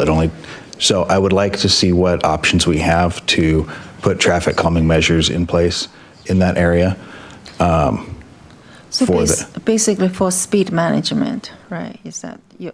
Okay. That's a big one. Because right now there might be one speed limit sign there, so I don't know what the options are, but I think we need to be proactive in thinking about that and not reactive once the neighbors start lining up at the door. This corridor just basically goes through our city, so the next major permit is also on 228th, so a lot of things happening on 228th. Maybe, if we find many issues converging on this corridor, maybe we take a little bit more holistic look. My other question is, can you help me understand, we're going for 4 lanes, is it the 4 lanes meeting up where it currently is in Issaquah before, at the curve there, heading down Southeast 43rd, it goes from, I don't know, what direction is that, west, heading down the hill. It flips from 2 lanes to 1 lane. So what point are we going to 4 lanes there? Are we going back and forth? I'm assuming not, but I just don't. Cannot tell. Okay, so when I talk about 4 lane, basically it's 2 lane in each. Thank you. So when I talked about 4 lanes, basically it's 2 lanes in each direction. Basically, it picks up from where it transitions from 2 lanes in each direction to 1 lane in each direction. So it's gonna start from there all the way to the side driveway, which will be signalized. Okay, so it's going to be a clean 4 lanes all the way down to where it already goes down to what is now 3 lanes, 1 lane down the hill, 2 lanes up the hill. Okay. Correct. Yeah, so I drive that. So it's as you go down the hill, it changes from 2 lanes going down to 1. So it'll be 2 lanes going now all the way To connect with where it's 2 lanes right now. Okay, so part we're just of not it going, is outside of our city's limits. Right. I'm asking. We're not going back and forth between 1 and 2 lanes there. I know weird. No, Mayor, if I'll just jump in here. I believe what you're alluding to is when you're coming up the hill, where it goes from 2 lanes down to 1. That would be expanded out, and that would be where the 4-lane segment continues on in both directions. So as you're heading sort of north and east from the light at Providence Point, as you continue up, where it starts to shrink down now, that would stay, and that would be 4-lane segment through the new intersection where the entrance to the facility is. Okay. My other question is, I'm having a hard time picturing. I understand there's going to be a flying T at the 40th Street, but across the street, you've got the Bellwood Retirement Community along with the other businesses there. How are they getting in and out? I mean, not even just safely, but at all during some times. Getting out of it now at times is really challenging. So when this change takes place, what is anything changing there that's going to make their life not worse? We'll have to circle back. Good question. We might need to circle back on that. Okay. So Council, I just want to emphasize one more time on the right-of-way permits, especially for the frontage improvement permit. We have the determination, the MDNS to work with, and our public works standards. So these are like excellent questions. They help us to look at issues holistically, but however we move them forward will be in another vehicle, not through this development. Okay, thank you. I don't see any other lights. We will address this as robustly the next time you bring it to us. Thank you. Sure. Okay. So let's talk about another right-of-way permit.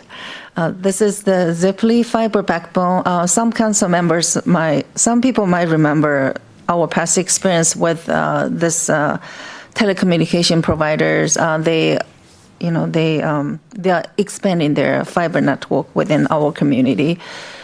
So we have been working with them since last March on one permit, which is their backbone permit, and it's also on 228th between Inglewood Hill Road all the way to 223rd Avenue Northeast. So this permit includes 2 types of construction. One is horizontal directional drilling at 5-inch sections, which is a trenchless method of installing conduit for them to pull fiber through. And then the other construction is basically pulling fiber through existing conduits through the remainder of their permitted area. So we haven't issued the permit yet, but we're very close. So some of the traffic control the community will see is temporary lane closure, lane shifts when they impact existing bus stops. There will be bus stop relocation, and then we'll see sidewalk and bike lane closure. So they have met most of our permitting requirements. They are just working through one comment from Sam Plateau We expect to issue the permit this month. Construction will start shortly after. The estimated construction duration is between 3 and 4 months. So that's the update on this permit. So, we have the one web page that consolidates all the right-of-way permit application requirements as well as a lot of resources. And then in addition, we have, there are websites, web pages on those 2 permits.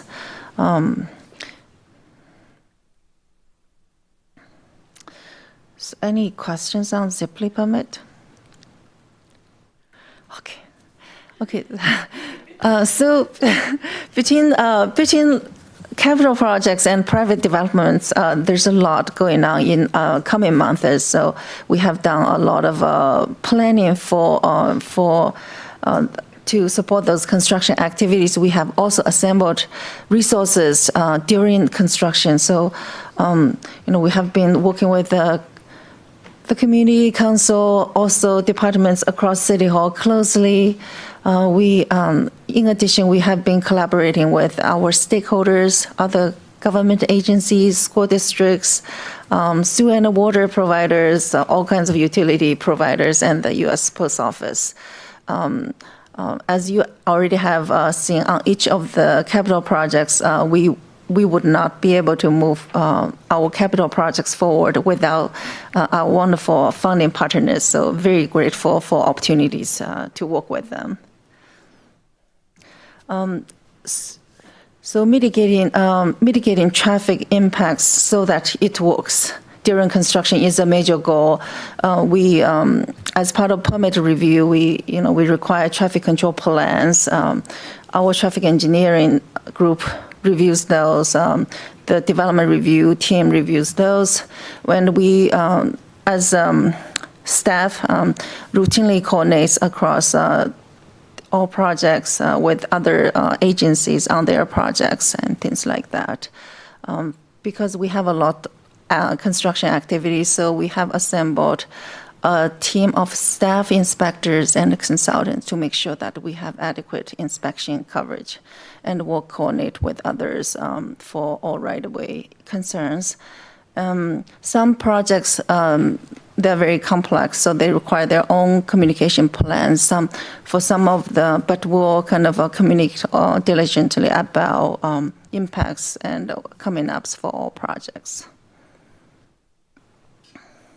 So if interested, we invite you to check out our web pages for how we plan for capital improvements, how we budget for capital improvements, and there are also project details.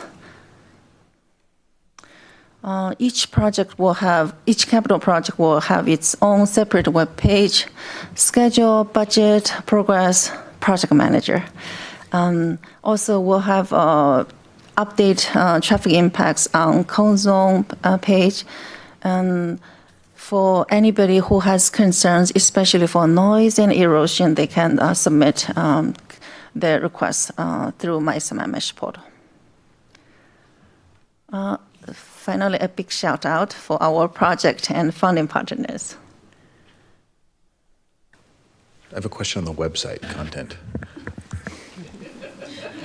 There's lots of talks of dashboards and what's the point and why do we have them. I'm curious if we can, I don't think people differentiate between stormwater and overlay and reconstruct. If we could just have a table that says, here are the projects, here's the status, here's more information to the project page, so we can just send people to one spot so they can get there's a shovel in the ground, they don't care why necessarily, but so if we could have that would, we get so many emails in from people asking, and we have to email you guys, and you guys have to go find it and send it to us, and we send it to them. So I think we'd save a lot of time if there was just a table that had everything on it. We agree. Okay. And we are working on some updates, kind of a landing page, if you will, for our construction projects. We also are working on an interactive GIS map, similar to other cities, that you can click on, and then the little kind of pop-up box would pop up with maybe 5 key things and then a link to the project page. So that's being worked on as well. Beautiful. Thank you. Any other questions? Yes, Councilmember Trine. Deputy Mayor Trine. Sorry. Ooh, that's the first time that's happened. Yep. I want to bring up just a different subject and just plant a seed. I've had some conversations with residents about wanting to see more small projects be addressed rather than spending, millions of dollars on studies of very huge projects that we really can't afford to do. So I just want to plant that seed that there are. One thought I had is when we approve a development and they're just going to do frontage improvements on their project, we should prioritize expanding the sidewalk to the next connection and not leave these gaps. We're leaving gaps as they grow. And so maybe we want to start to prioritize those gaps when they're made. And I'm thinking of one going on right now at Margaret Mead Elementary. There's a housing development going on there, and it's going to leave a gap in sidewalk access to the school. So something like that, and maybe looking at just some of the traffic calming things we could do or the safety projects that we could do that are really visible and welcomed by the public. So. Absolutely. We love those projects as well.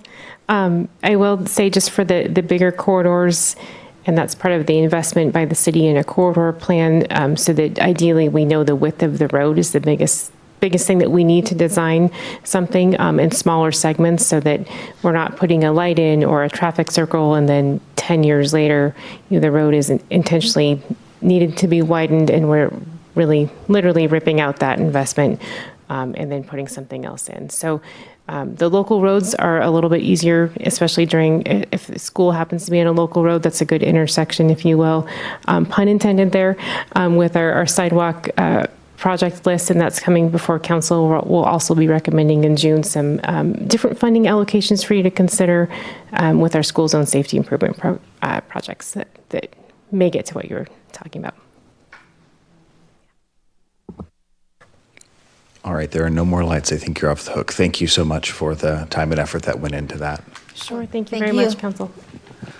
Okay, Council, we have 10 minutes until 10, and we have a lot more content to go over. I am curious, one, if there's an interest in a 5-minute recess, because the next little bit, it's going to be a little bit longer here. And then if there is a motion to extend the meeting. We've got the website conversation, which could potentially go on, and then we've got the one item pulled from consent, followed by council reports. So at minimum, we should extend it to 11:30, I think, but we'll probably go longer. 11:30? I'm sorry, 10:30. Motion to extend till 10:30. Okay, it's been moved. Is there a second? Second. All right, it's been moved and seconded. Any discussion? No? All those in favor say. No discussion. Okay. Thank you. Do I have the floor? Yes, absolutely. Yes. So the other option, sorry, I don't know, I tried to get in on this one, but the other option would be to table these two items and then go to reports, and we can get out of here at 10 o'clock. So I don't know if I'm out of line right now to ask to table that, because that would be a motion, but we have a motion on the floor. So I would just encourage everybody to vote no on this extension, and then we could move another motion forward afterwards. Thank you for your consideration. If I may ask a question, Mr. City Manager, is there a reason why we need to have the conversation about the web content tonight? Mayor, we can push it a week, but we're running up against a little bit of a deadline. And so if that's the will of council, we are always happy to accommodate. I will say it will make next week a little longer. And again, that's part of the process. Okay, thank you. All right, we do have a motion on the floor. Any further discussion? Okay, all those in favor of extending the meeting to 10:30, please say aye. Aye. Opposed? Nay. Motion carries 5-2. All right, up next we have Rachel She'll make her way up here to give us an update on the web content accessibility guidelines.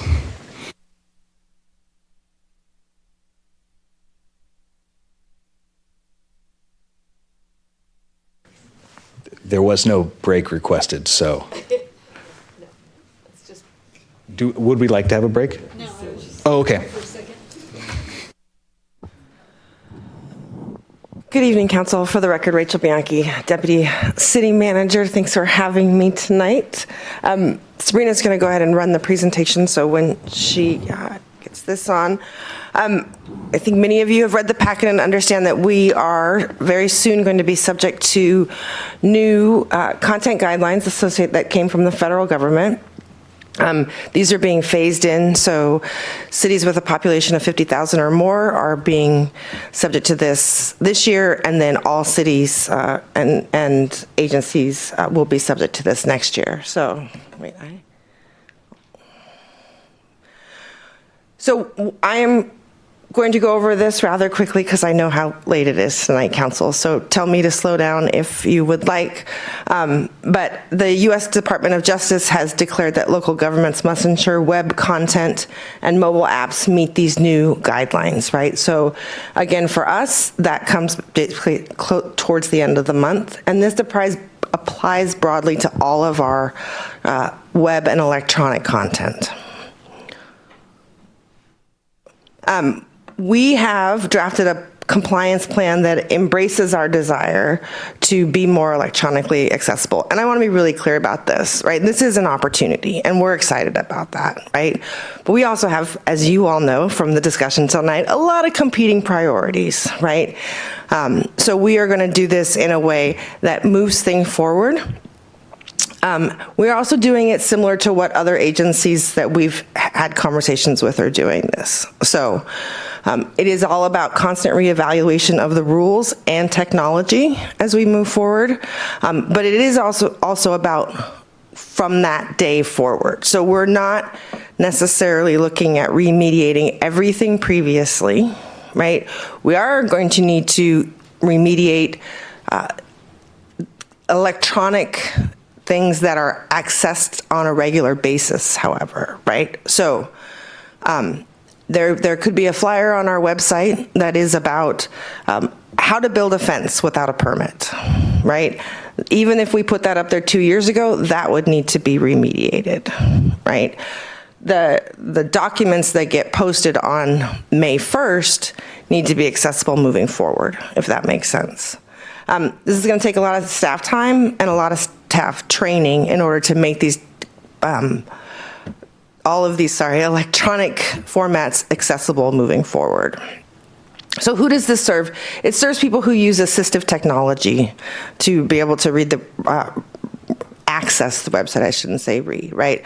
They can only grab the content, the readers can only grab the content if it is written and formatted in a certain way. So I was actually out doing an errand in between the normal work hours and the council work hours, and there was a radio segment about this and how this applies to the higher ed. It was really interesting. And they did a blurb of a screen reader reading an inaccessible document, and you couldn't understand it at all. So, as it says in the agenda bill, this affects us in a whole bunch of different ways. High level, I'm going to go through what that means. These days, all of our documents are electronic, right? Everything's in a PDF, basically. PDFs are largely not screen readable, depending on different things. We have found a plugin that will allow for existing electronic documents, so PDFs basically, to be converted. But that is a stopgap measure that is not a compliance measure because it's an AI technology, and so it's not necessarily going to be 100% correct, right? So we can use that on the comp plan today, but the comp plan that comes out in 8 years, if I'm doing my math right? That comp plan has to be fully compliant, if that makes sense. So one thing that, as an aside, that staff has really realized and is also embracing is doing this look on accessibility is also giving us an opportunity to do a look on language accessibility, right? And this plugin again, similar, it is AI, but it does allow for language translation of these PDFs as well. So there's definitely multiple benefits to this effort that we're doing. Again, lots of training. We'll be updating our contract language so that if a vendor has a deliverable to give us a PDF, it needs to be compliant, right? This will also impact the city newsletter and other mailers because we post them on our website. And so then they're inherently electronic documents, right? So again, more work to be done. Other places that this affects us is obviously posting photography. So this has a big impact on social media. All photos need to have alt text. In the next one, I'm going to show you what alt text means. It does mean in social media you're going to see less. You're not going to see maybe a whole array, a gallery of photos, right? We'll curate that more because the photos need to come with alt text that explains what's going on in the photo. And here, this gives you an idea. This is our recent landslide, right? So this gives you an idea of what that alt text needs to say. This also affects videos. Videos need to come not only with transcription or closed captioning at the bottom, but audio descriptions of what's happening. So Mayor Amato picks up the gavel and gavels down to close the public hearing, kind of a thing, right? That voiceover needs to occur. This is where we need to balance our compliance with our transparency goals, right? So moving forward, we will have disclaimers on all of the videos that go out, which are the video, I want to be really clear about this, which are recordings of council and boards and commissions meeting. We won't be posting other videos that aren't compliant. So we have in the past, we have done live stream of the 4th of July of the fireworks on our Instagram and Facebook pages. We won't be doing that anymore because that's not compliant, right? The videos, however, will have a disclaimer on it that if you would like to get an accessible format, we will get that to you. And then we have already worked out how, on our side, we would work with our vendor to go through the transcription, make sure it's all correct, and then do the audio voiceovers that are required so that it is fully compliant. So compliance takes people. It's not, we cannot get compliant with just AI. And then again, I just want to hit that other point home because it is going to change how we communicate a bit with our community, right? Because we won't have as many videos, sort of fun, here's somebody out on the commons talking about something like that, because in order to make it compliance, that just requires so much work. Social media, I pretty much covered this because the alt text, right, on the photos, the videos, all of that kind of stuff. One of the things that I don't think I mentioned earlier is that this applies not only to our content, but the content that we share, right, or the content that we link to. So SeeClickFix or MySammamish, we know, is a very popular and very useful tool in this community. That is compliant. That's good news, right? But we also have ones that aren't, right? So again, this is a process, not unlike when Audrey and Lay were talking about our ADA work that we do every year, right, for sidewalks and pedestrians and things like that. That is a process. This is a process in a very similar way. So the website, as you know, is our most visible and sort of forward-facing electronic asset that we have. The current website is not compliant with assistive technology, which means that it can't use a screen reader as well as it needs to. As anybody knows who's been on the website, right, we do not have alt text. We have issues with text color and contrast against the background. And when we did the preliminary scan with that doc access that I was telling you about that can make the documents compliant, that gives you an idea of how many documents are not compliant. So I will also say that we hear from the community and we hear from all 7 of you maybe some concerns about the regular accessibility of our website, right? And how difficult it is to search, to find things, and all of that kind of stuff. So this is also an opportunity for us to make some changes overall to make a better product for everyone in the city. And that's what's exciting about this effort, is this really is making this more accessible for everyone. So again, everything that we link to needs to be compliant. The transition plan that is in your packet today does contemplate an entirely new web page. If you do approve us to move forward, we're still going to be coming back with a contract. So this is not the final decision here, right? This is, we don't want to go forward with a procurement process, to be honest, if there is an interest in this effort. So that's really why we're here today. And we think it would cost in the neighborhood of $300,000, but we can't be sure until we do the procurement process. The other thing I will say is that this could have the potential to change some of the other electronic processes we do, because some of the vendors who do municipal websites who are already compliant, which is what we're looking for, right, have other compliant plugins that we may want to talk about. Public records software, right?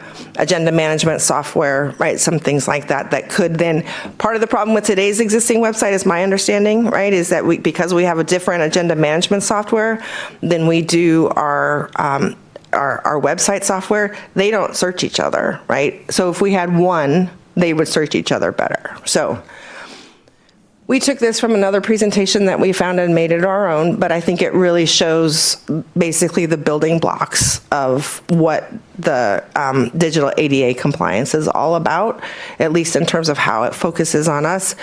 Regular training is going to be key.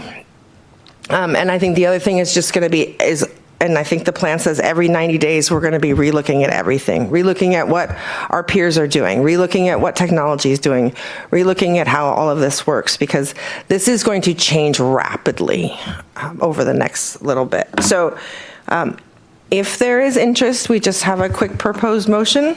And with that, I'm here to answer any questions. I'd like to offer a motion. Okay.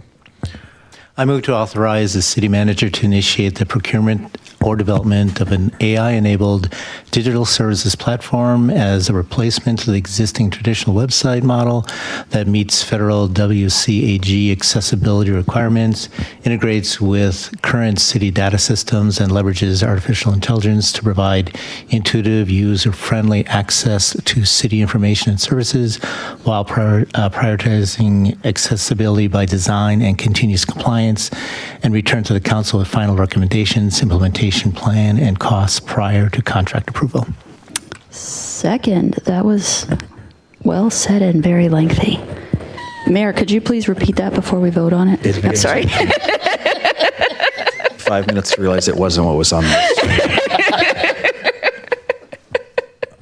Okay, I think I heard a second from Councilmember Stewart. Yes. Okay, so during this time, we can still ask questions and speak to the motion. I'll ask Councilmember Boyer if you'd like to speak to the motion. If you'd like to. Yeah, this is great with the way this is going, Rachel. This is not a difference. This is more like, I think it was either someone earlier, it could have been Audrey, that said, wow, the better you are at the start of this, defining requirements, it's lower cost as you go on. I think this is important because I don't want to have to ask these questions later on and then backtrack. So I think it's in line with what you said, but I just wanted to have higher specificity into what this looks like, because I think one of the key features here to me is the continuous compliance, these tools that we have. If you've used any of these latest AI tools, they automatically do that because they don't alter what's at the source. They can read all these things so easily, and you don't even have to change much of the native files. You can just take all those and aggregate them. I'm sure there are issues with compliance, but we're getting so much better at hallucinations now that they rarely occur. And I think this then can advance the accessibility, and that you could look at accessibility by design. You could also read that as design for accessibility. So it does, it interprets pictures and reads anything in handwriting and languages and such. So as I said, I think this is just maybe more definitive than the motion that we see there, just so that you have some clarity going in. Council, if I may ask Councilmember Boyer to repeat the motion, if that's... Please. Okay, can you please repeat it? That's why I kind of typed it up and wrote it, because I knew it didn't turn out that way. I will read it again. I wish we could, I understand. I wish you could see it and, because it's all a mouthful, but I'll give it a shot. I move to authorize the city manager to initiate the procurement or development of an AI-enabled digital services platform as a replacement to the existing traditional website model that meets federal WCAG accessibility requirements, integrates with current city data systems, and leverages artificial intelligence to provide intuitive, user-friendly access to city information and services while prioritizing design for accessibility and continuous compliance, and then return to the council with final recommendations, implementation plan, and cost prior to contract approval. Thank you. Councilmember Stewart. If I may ask, Councilmember Boyer, that first part where you said you called it something other than a website. Can you repeat that term? Did you not memorize that? I did not memorize it yet. But if you say it 10 more times really fast, I will memorize it. I wish it was up there. I'm just talking about an AI-enabled digital services platform. So is that like an official term, or is that just like words that you pulled together? It's kind of how can I describe it? And I'm not an IT person, but kind of a head unit that will, a lot of companies out there do this already. They have all these legacy systems, and it can just pull from all those and pull it all together. And this, if you have this type system, it will create a dashboard for you very quickly because it can access things. But it is, that language is so that it gives the team some latitude in choosing that platform. Okay, I just want to make sure we're not narrowing what they can do, because if part of what we need to do is, unfortunately, I was here, 5 or 6 years ago when we redid the website, and there were a lot of issues with that. And I raised many of them. As a matter of fact, accessibility was something I raised every meeting. So I just want to make sure that we're not preventing staff from, if it turns out that the best thing to do is to kind of rebuild the foundation, that we're not just saying put something on top of the existing website. Because again, right now, you can't, the agendas, right, and the content that we share in our agenda packets is not searchable. And it's not even searchable through like web searches, and that is a problem, right? So I want to make sure that if we have to go do some massive stuff, that we at least get the a la carte menu, and we may not be able to do it all at once. It may be something we do over years, but we have a plan to do that. So I just want to make sure we're not and I think our lawyer would like to speak. Yeah, the intention. And we always let the lawyer talk. Well, let me just say that the intention is for this not to narrow, it's to broaden. Perfect. Love that. Thank you, Council. Not to come across as a proverbial wet blanket, I think with all due respect, I think that Councilmember Boyer's alternative motion sounds quite fantastic and amazing. I just don't know if there's any product that exists that actually could deliver what his motion describes. And I say that, again, with all due respect, because we've done already quite a bit of research into this issue, and currently, to my knowledge, there is no AI-enabled platform that would actually allow us to be fully compliant with these new ADA website content accessibility guidelines. There's still very much some limitations with the use of AI. It can certainly accelerate certain aspects of the process, but we have not discovered any tool in existence that could actually fulfill the the motion as framed. Also, again, with all due respect, I just want to bring up our no surprises rule in our council rules of procedure 4.1.3.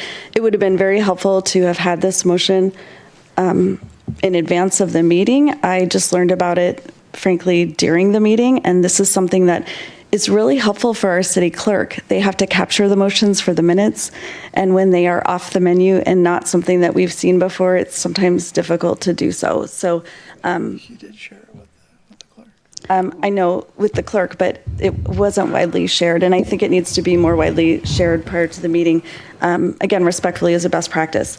But I just want to mention that with regard to the use of AI, again, there are components that AI can definitely help with, but there's also some limitations. It lacks contextual judgment. It can detect an image that has alternative text, for example, but it cannot determine if that text is meaningful and contextually accurate, things like that. So there has to still be very much a manual human component to this for now. But as Rachel indicated, this is a very rapidly changing field, very dynamic. With the motion as framed, I think we will still be able to research different tools and products to try to make the process as efficient and as useful and effective as possible. I don't know if Rachel has anything more to add to that, but I would like to add one more thing, because I think one of the things that Councilmember Boyer said is absolutely correct, right? These AI models come in and they lift up and the source remains the same. But the key to the WCAG is that we have to change the source. The source cannot remain the same. And so that is the limitation of that mod, is because we have to fundamentally change the foundation of what we have. So I have a couple of comments and questions. So I support allowing you guys to move forward because I think, one, we have to get a plan to become compliant. And I want to make sure that when you come back with a plan, that if that plan needs to include over time, we have to reconstruct the website or the foundations of that. I want to make sure that this motion allows that. So if you feel that the wording of this motion in any way limits that, it doesn't sound like Councilmember Boyer intends for that to be the case. So, and I wouldn't either. I will say that while I'm a big proponent of AI, I do that during the day. That is now my day job. We actually launched a product that does a lot of this, where it takes existing source and it creates podcasts. It creates alternative ways to, it'll create videos with avatars, et cetera, et cetera. So it does do that. I will say, Councilmember Boyer, though, hallucinations are still a very big concern, and it can go off the rails very rapidly and very unexpectedly. So we have a lot of testing that we have to do for the responsible AI, and it is quite shocking the things that can send it off the rails. So I love AI, but it is still very intensive, and the skills are also rather expensive to have the people that do that. So I think it's a great tool. I think it will become a better tool every day. But I do think that from my experience on our website, we have some foundational issues that are huge, and that no coat of paint is going to fix that. And so I am supportive of that. I will also say that if you guys are open, I do have a colleague who is an accessibility expert. She is a former Sammamish resident, and I could probably talk to her if you have questions, if you'd like her to come in to do a free consultation. She actually is our resident expert. She has she's kind of an expert in the field. So, and I know she loves the city, and she'd be willing to talk about some of this if that's in any way helpful. So, I'm really supportive of this. I really do want to see us improve our website. The searchability sucks. The fact that we can't access materials that we publish to the public for anyone, and I probably will steal Councilmember Lamb's thunder, but inclusive design is better for everyone. And so doing inclusive design is the way we should go. And again, I apologize to this council that the first time we redid this website, that we allowed it to be done the way that it was, because it was a really horrible plan. It was pointed out and it moved forward anyway. And that is a huge regret that I was unable to stop that. Councilmember Lamb. Yeah, I just want to say I'm frustrated that we have to spend $300,000 to basically redo a website that just launched 3 years ago. WCAG standards have been around, alt-tag standards have been around, and the company that was chosen to develop this website obviously did not meet those requirements. I mean, not even a requirement, they were guidelines, and any reputable website development company would have been adhering to WCAG standards at that time. So, but here we are now, and so I work at a state agency, and our state agency is going through this exact same process. So I've been doing this for about a year now. The big difference is that it sounds like you have 2,000, we have 15,000 PDFs to get through. There, just a couple of comments. I think you guys are doing the right thing by training staff and doing the work upstream and making sure the Word documents and the PowerPoint documents are accessible, because it's a lot more challenging to do it in the PDF form. So doing it up front is really the way to do it. The other thing that I noticed is that on, I forget which page, but it's under the section city website where it says streamline the number of web pages available. I know our goal is to be as HTML forward as possible, because HTML is really the most accessible versus PDF. So since we're redesigning the website, it's not really about streamlining, it's about how do you make all the content that can be in HTML be in HTML. That may mean you may have more pages, but if it's more easily navigatable, then that should be the way to go. Because really, like, if you cannot do a PDF, you shouldn't do a PDF.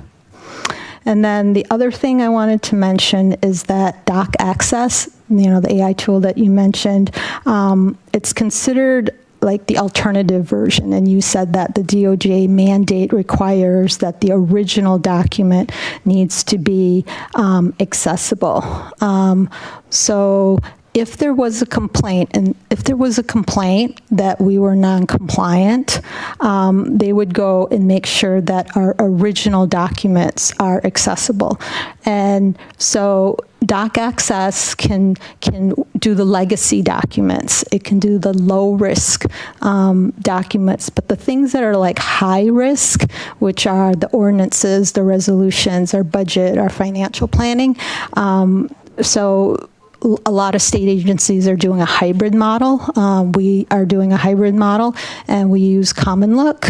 Common Look PDF and Common Look Validator. The validator is what will be, it validates it into, it says you're compliant, and that is what is defensible. So if there is a complaint, that is what almost all state agencies are using. And I don't know what like cities are using. I think it seems like cities are doing certain things and schools are doing something else and agencies are doing something else.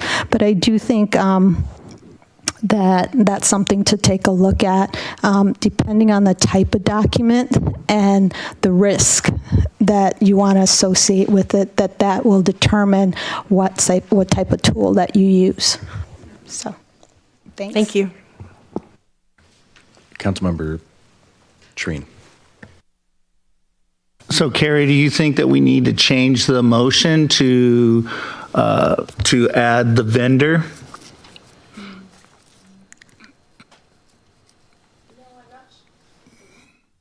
Sorry, I'm not sure that changing the motion just to add a particular vendor name is the right next step. I think we intentionally have the motion a little broader because we need to go through a procurement process, and so it's going to be. So that's in the motion. That's in the motion to do a procurement and do a process. So okay, because all I see, all I hear, and then what I'm learning. Thank you, fellow council members, is that we want it to be better.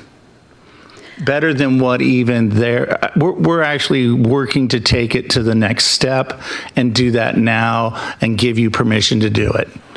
That's what I'm hearing, is that, yes, I want to be compliant. No ifs, ands, or buts. It's the law, we comply, whatever that means, and then do the training. Thank you. That was really good news. All right, so at this point, I think the motion is good the way it's written, unless we would need to amend it to just say that you want to procure a process for a new website that complies. We can say that too in this motion, but I'm not taking away the first part of the motion, the actual motion. So if I need to amend it to say the words you want to hear, then I would do that right now. Councilmember Boyer's motion does say in compliance with. Yeah. So that's the most important part. Respectfully, if nothing else was in compliant in it, then we would just come back with a compliant, is how I would review that. So, Council, I see that Councilmember Boyer's intent is to give us a lot of flexibility and a little bit of helpful direction, and I think as long as everybody is good with that, I think we can go back and bring back, all the pieces, including what we find and what works and what we think works and doesn't, and we can go from there. And obviously, it would come with some version of a procurement process about how we would move forward. Yeah, I just wanted to give a better spec. Yeah, no, we appreciate it. Thank you. So I've got two questions. One is more on the motion, one's just general. Coming back to us, is it your intent at this moment to come back to us with options, A, B, and C? Here's what you could do with A, B, and C and the price point difference, or is it going to be one? it would be our intent to come back to you with a contract to approve or decide not to approve. So part of the compliance process is to show that we are moving towards compliance, right? And so we would like to initiate the process so that we can go ahead. And so what we would do is we would do some sort of competitive process. Whether or not it's an RFQ or an RFP, I don't know. We would write up a rubric. AI would probably be a part of that rubric, right? That we would come back with, and then, whatever firm is successful in that, we would come back to you with a authorization for a contract.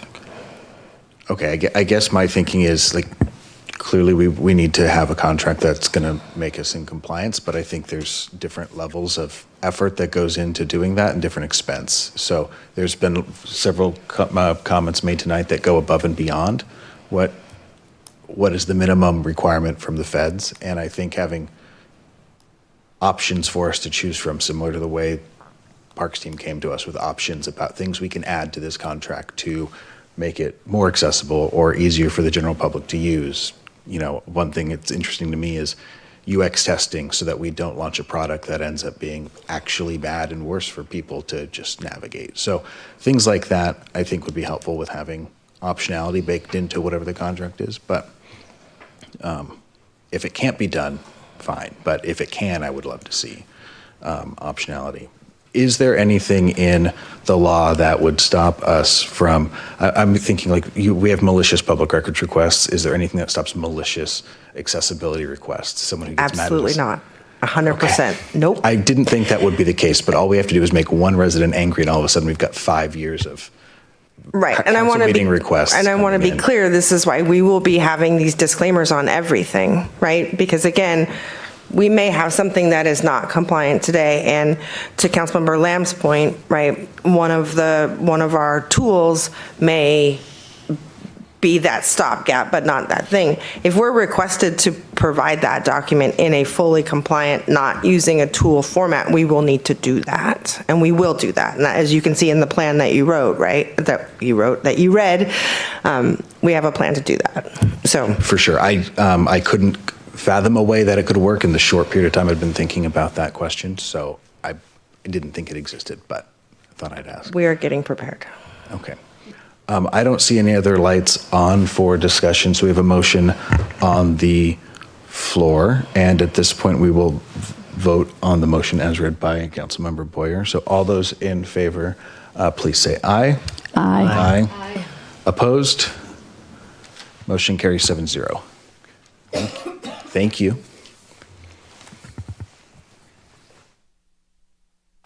Okay, Council, we have 4 minutes left in our And extended. Mr. Mayor, I'd like to move the pull from the consent calendar to next week. Okay, so. The MOU.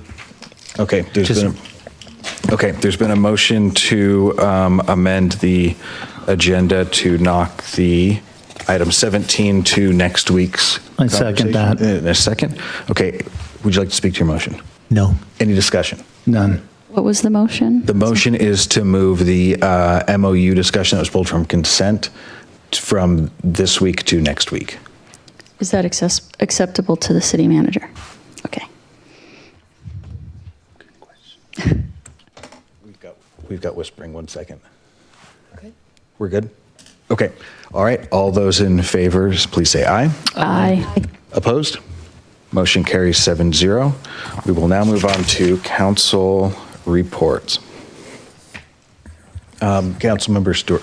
We have our EFR meeting this week. We'll share out, we already have the deck. We'll share that out with everyone. Again, we're continuing down the process of sharing out options for moving forward for different financing and governance options for Eastside Fire and Rescue. So we will continue to share that information out with the council, and at some point after the board starts to narrow in on some things, we'll schedule some time to share that with the rest of the council and bring everyone along.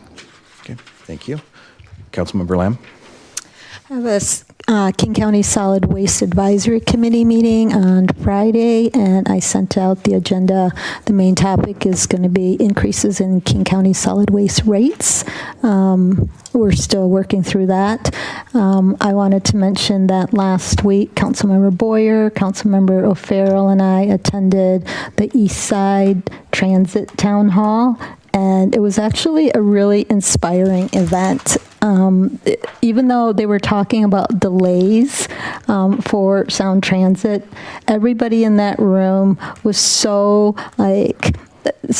future forward thinking about transit, and we heard from Claudia Balducci and Mayor Bernie from Redmond, and just talking about like the great impact that transit has had on the city of Redmond, and so I was just really glad I attended that. Thank you. Councilmember Treen. Yeah, I don't want to bring a downer here, but taxes next week, Wednesday. You got to make sure you get your taxes in by the 15th. So do them early, do them often. And thanks for covering me on EF&R on Thursday. Thanks. Councilmember O'Farrell. I just have a meeting tomorrow night at the YMCA board meeting. Thank you. This Wednesday, I've got the Emergency Management Committee meeting in person. We'll be doing some workshops on the World Cup. And then we've got the Eastside Transportation Partnership meeting in person at Redmond City Hall on Friday. I also had a meeting with the North End mayors for SCA, and King County is talking about their Transportation Benefit District. I know we had a quick conversation on this last month about the share that cities are asking for. I think SCA's position is 25%. I did not weigh in with Councilmember Perry, and because our council did not take a position on it, SCA's position is to go for a 25% share of the revenue that King County brings into the Transportation Benefit District. So I thought I'd bring it up to see if there was any interest in actually making a formal decision about whether this council does want to present a position to our King County council member. And I will entertain a motion to extend for 5 minutes. Second. It's been moved, or there's been a motion. Is there a second? Second. Okay. All those in favor say aye. Aye. Aye. Opposed? Okay, motion carries. So is there any interest in us actually taking a position? We just didn't take a position last time because there wasn't a unanimous head nod, but I thought I'd ask the question again.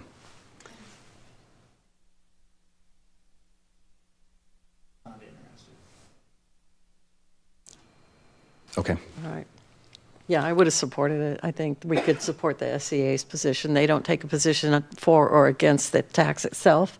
They just made a position that if the tax passes, that it be shared with the cities where it's collected 25%. And 80% of the revenue comes from the cities. We're only asking for 25%, so. Okay. Councilmember Deputy Mayor. Yeah, I think I sent you a note, but I didn't hear you say anything about it. The PIC meeting tomorrow is in person, and we will be out of town. So I sent you a note last week about could you attend it? If you can't, that's fine. We can look at I'll double check. I think I can. and it's not got a remote option. It's just in person. If you can't make it, can't we send anyone? We could send someone else, right? So we Yeah, have you could send someone else if you can't, yeah.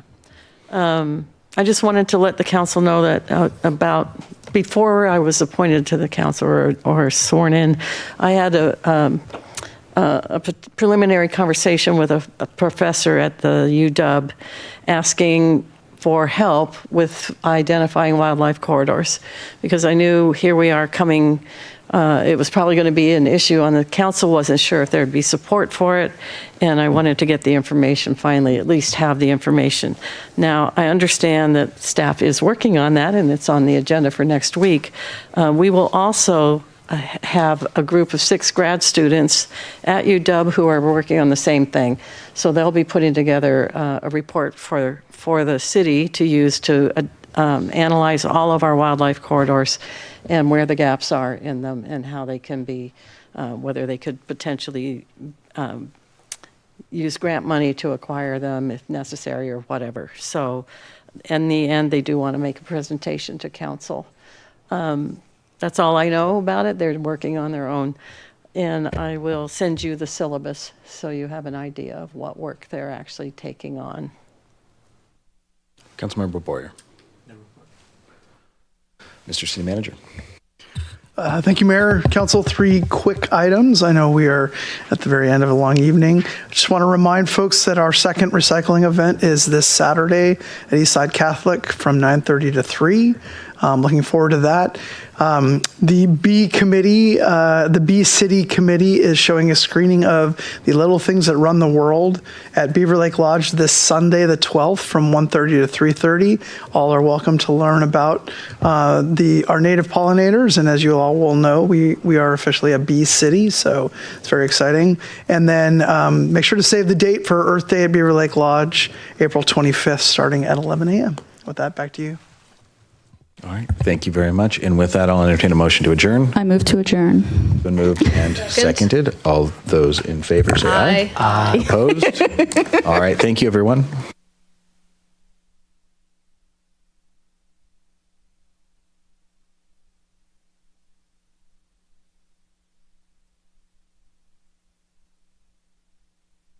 Sammamish has a lot going on. Like there's a Sammamish symphony I didn't even know about. Our theaters right now, like Eastlake High School is showing Into the Woods, and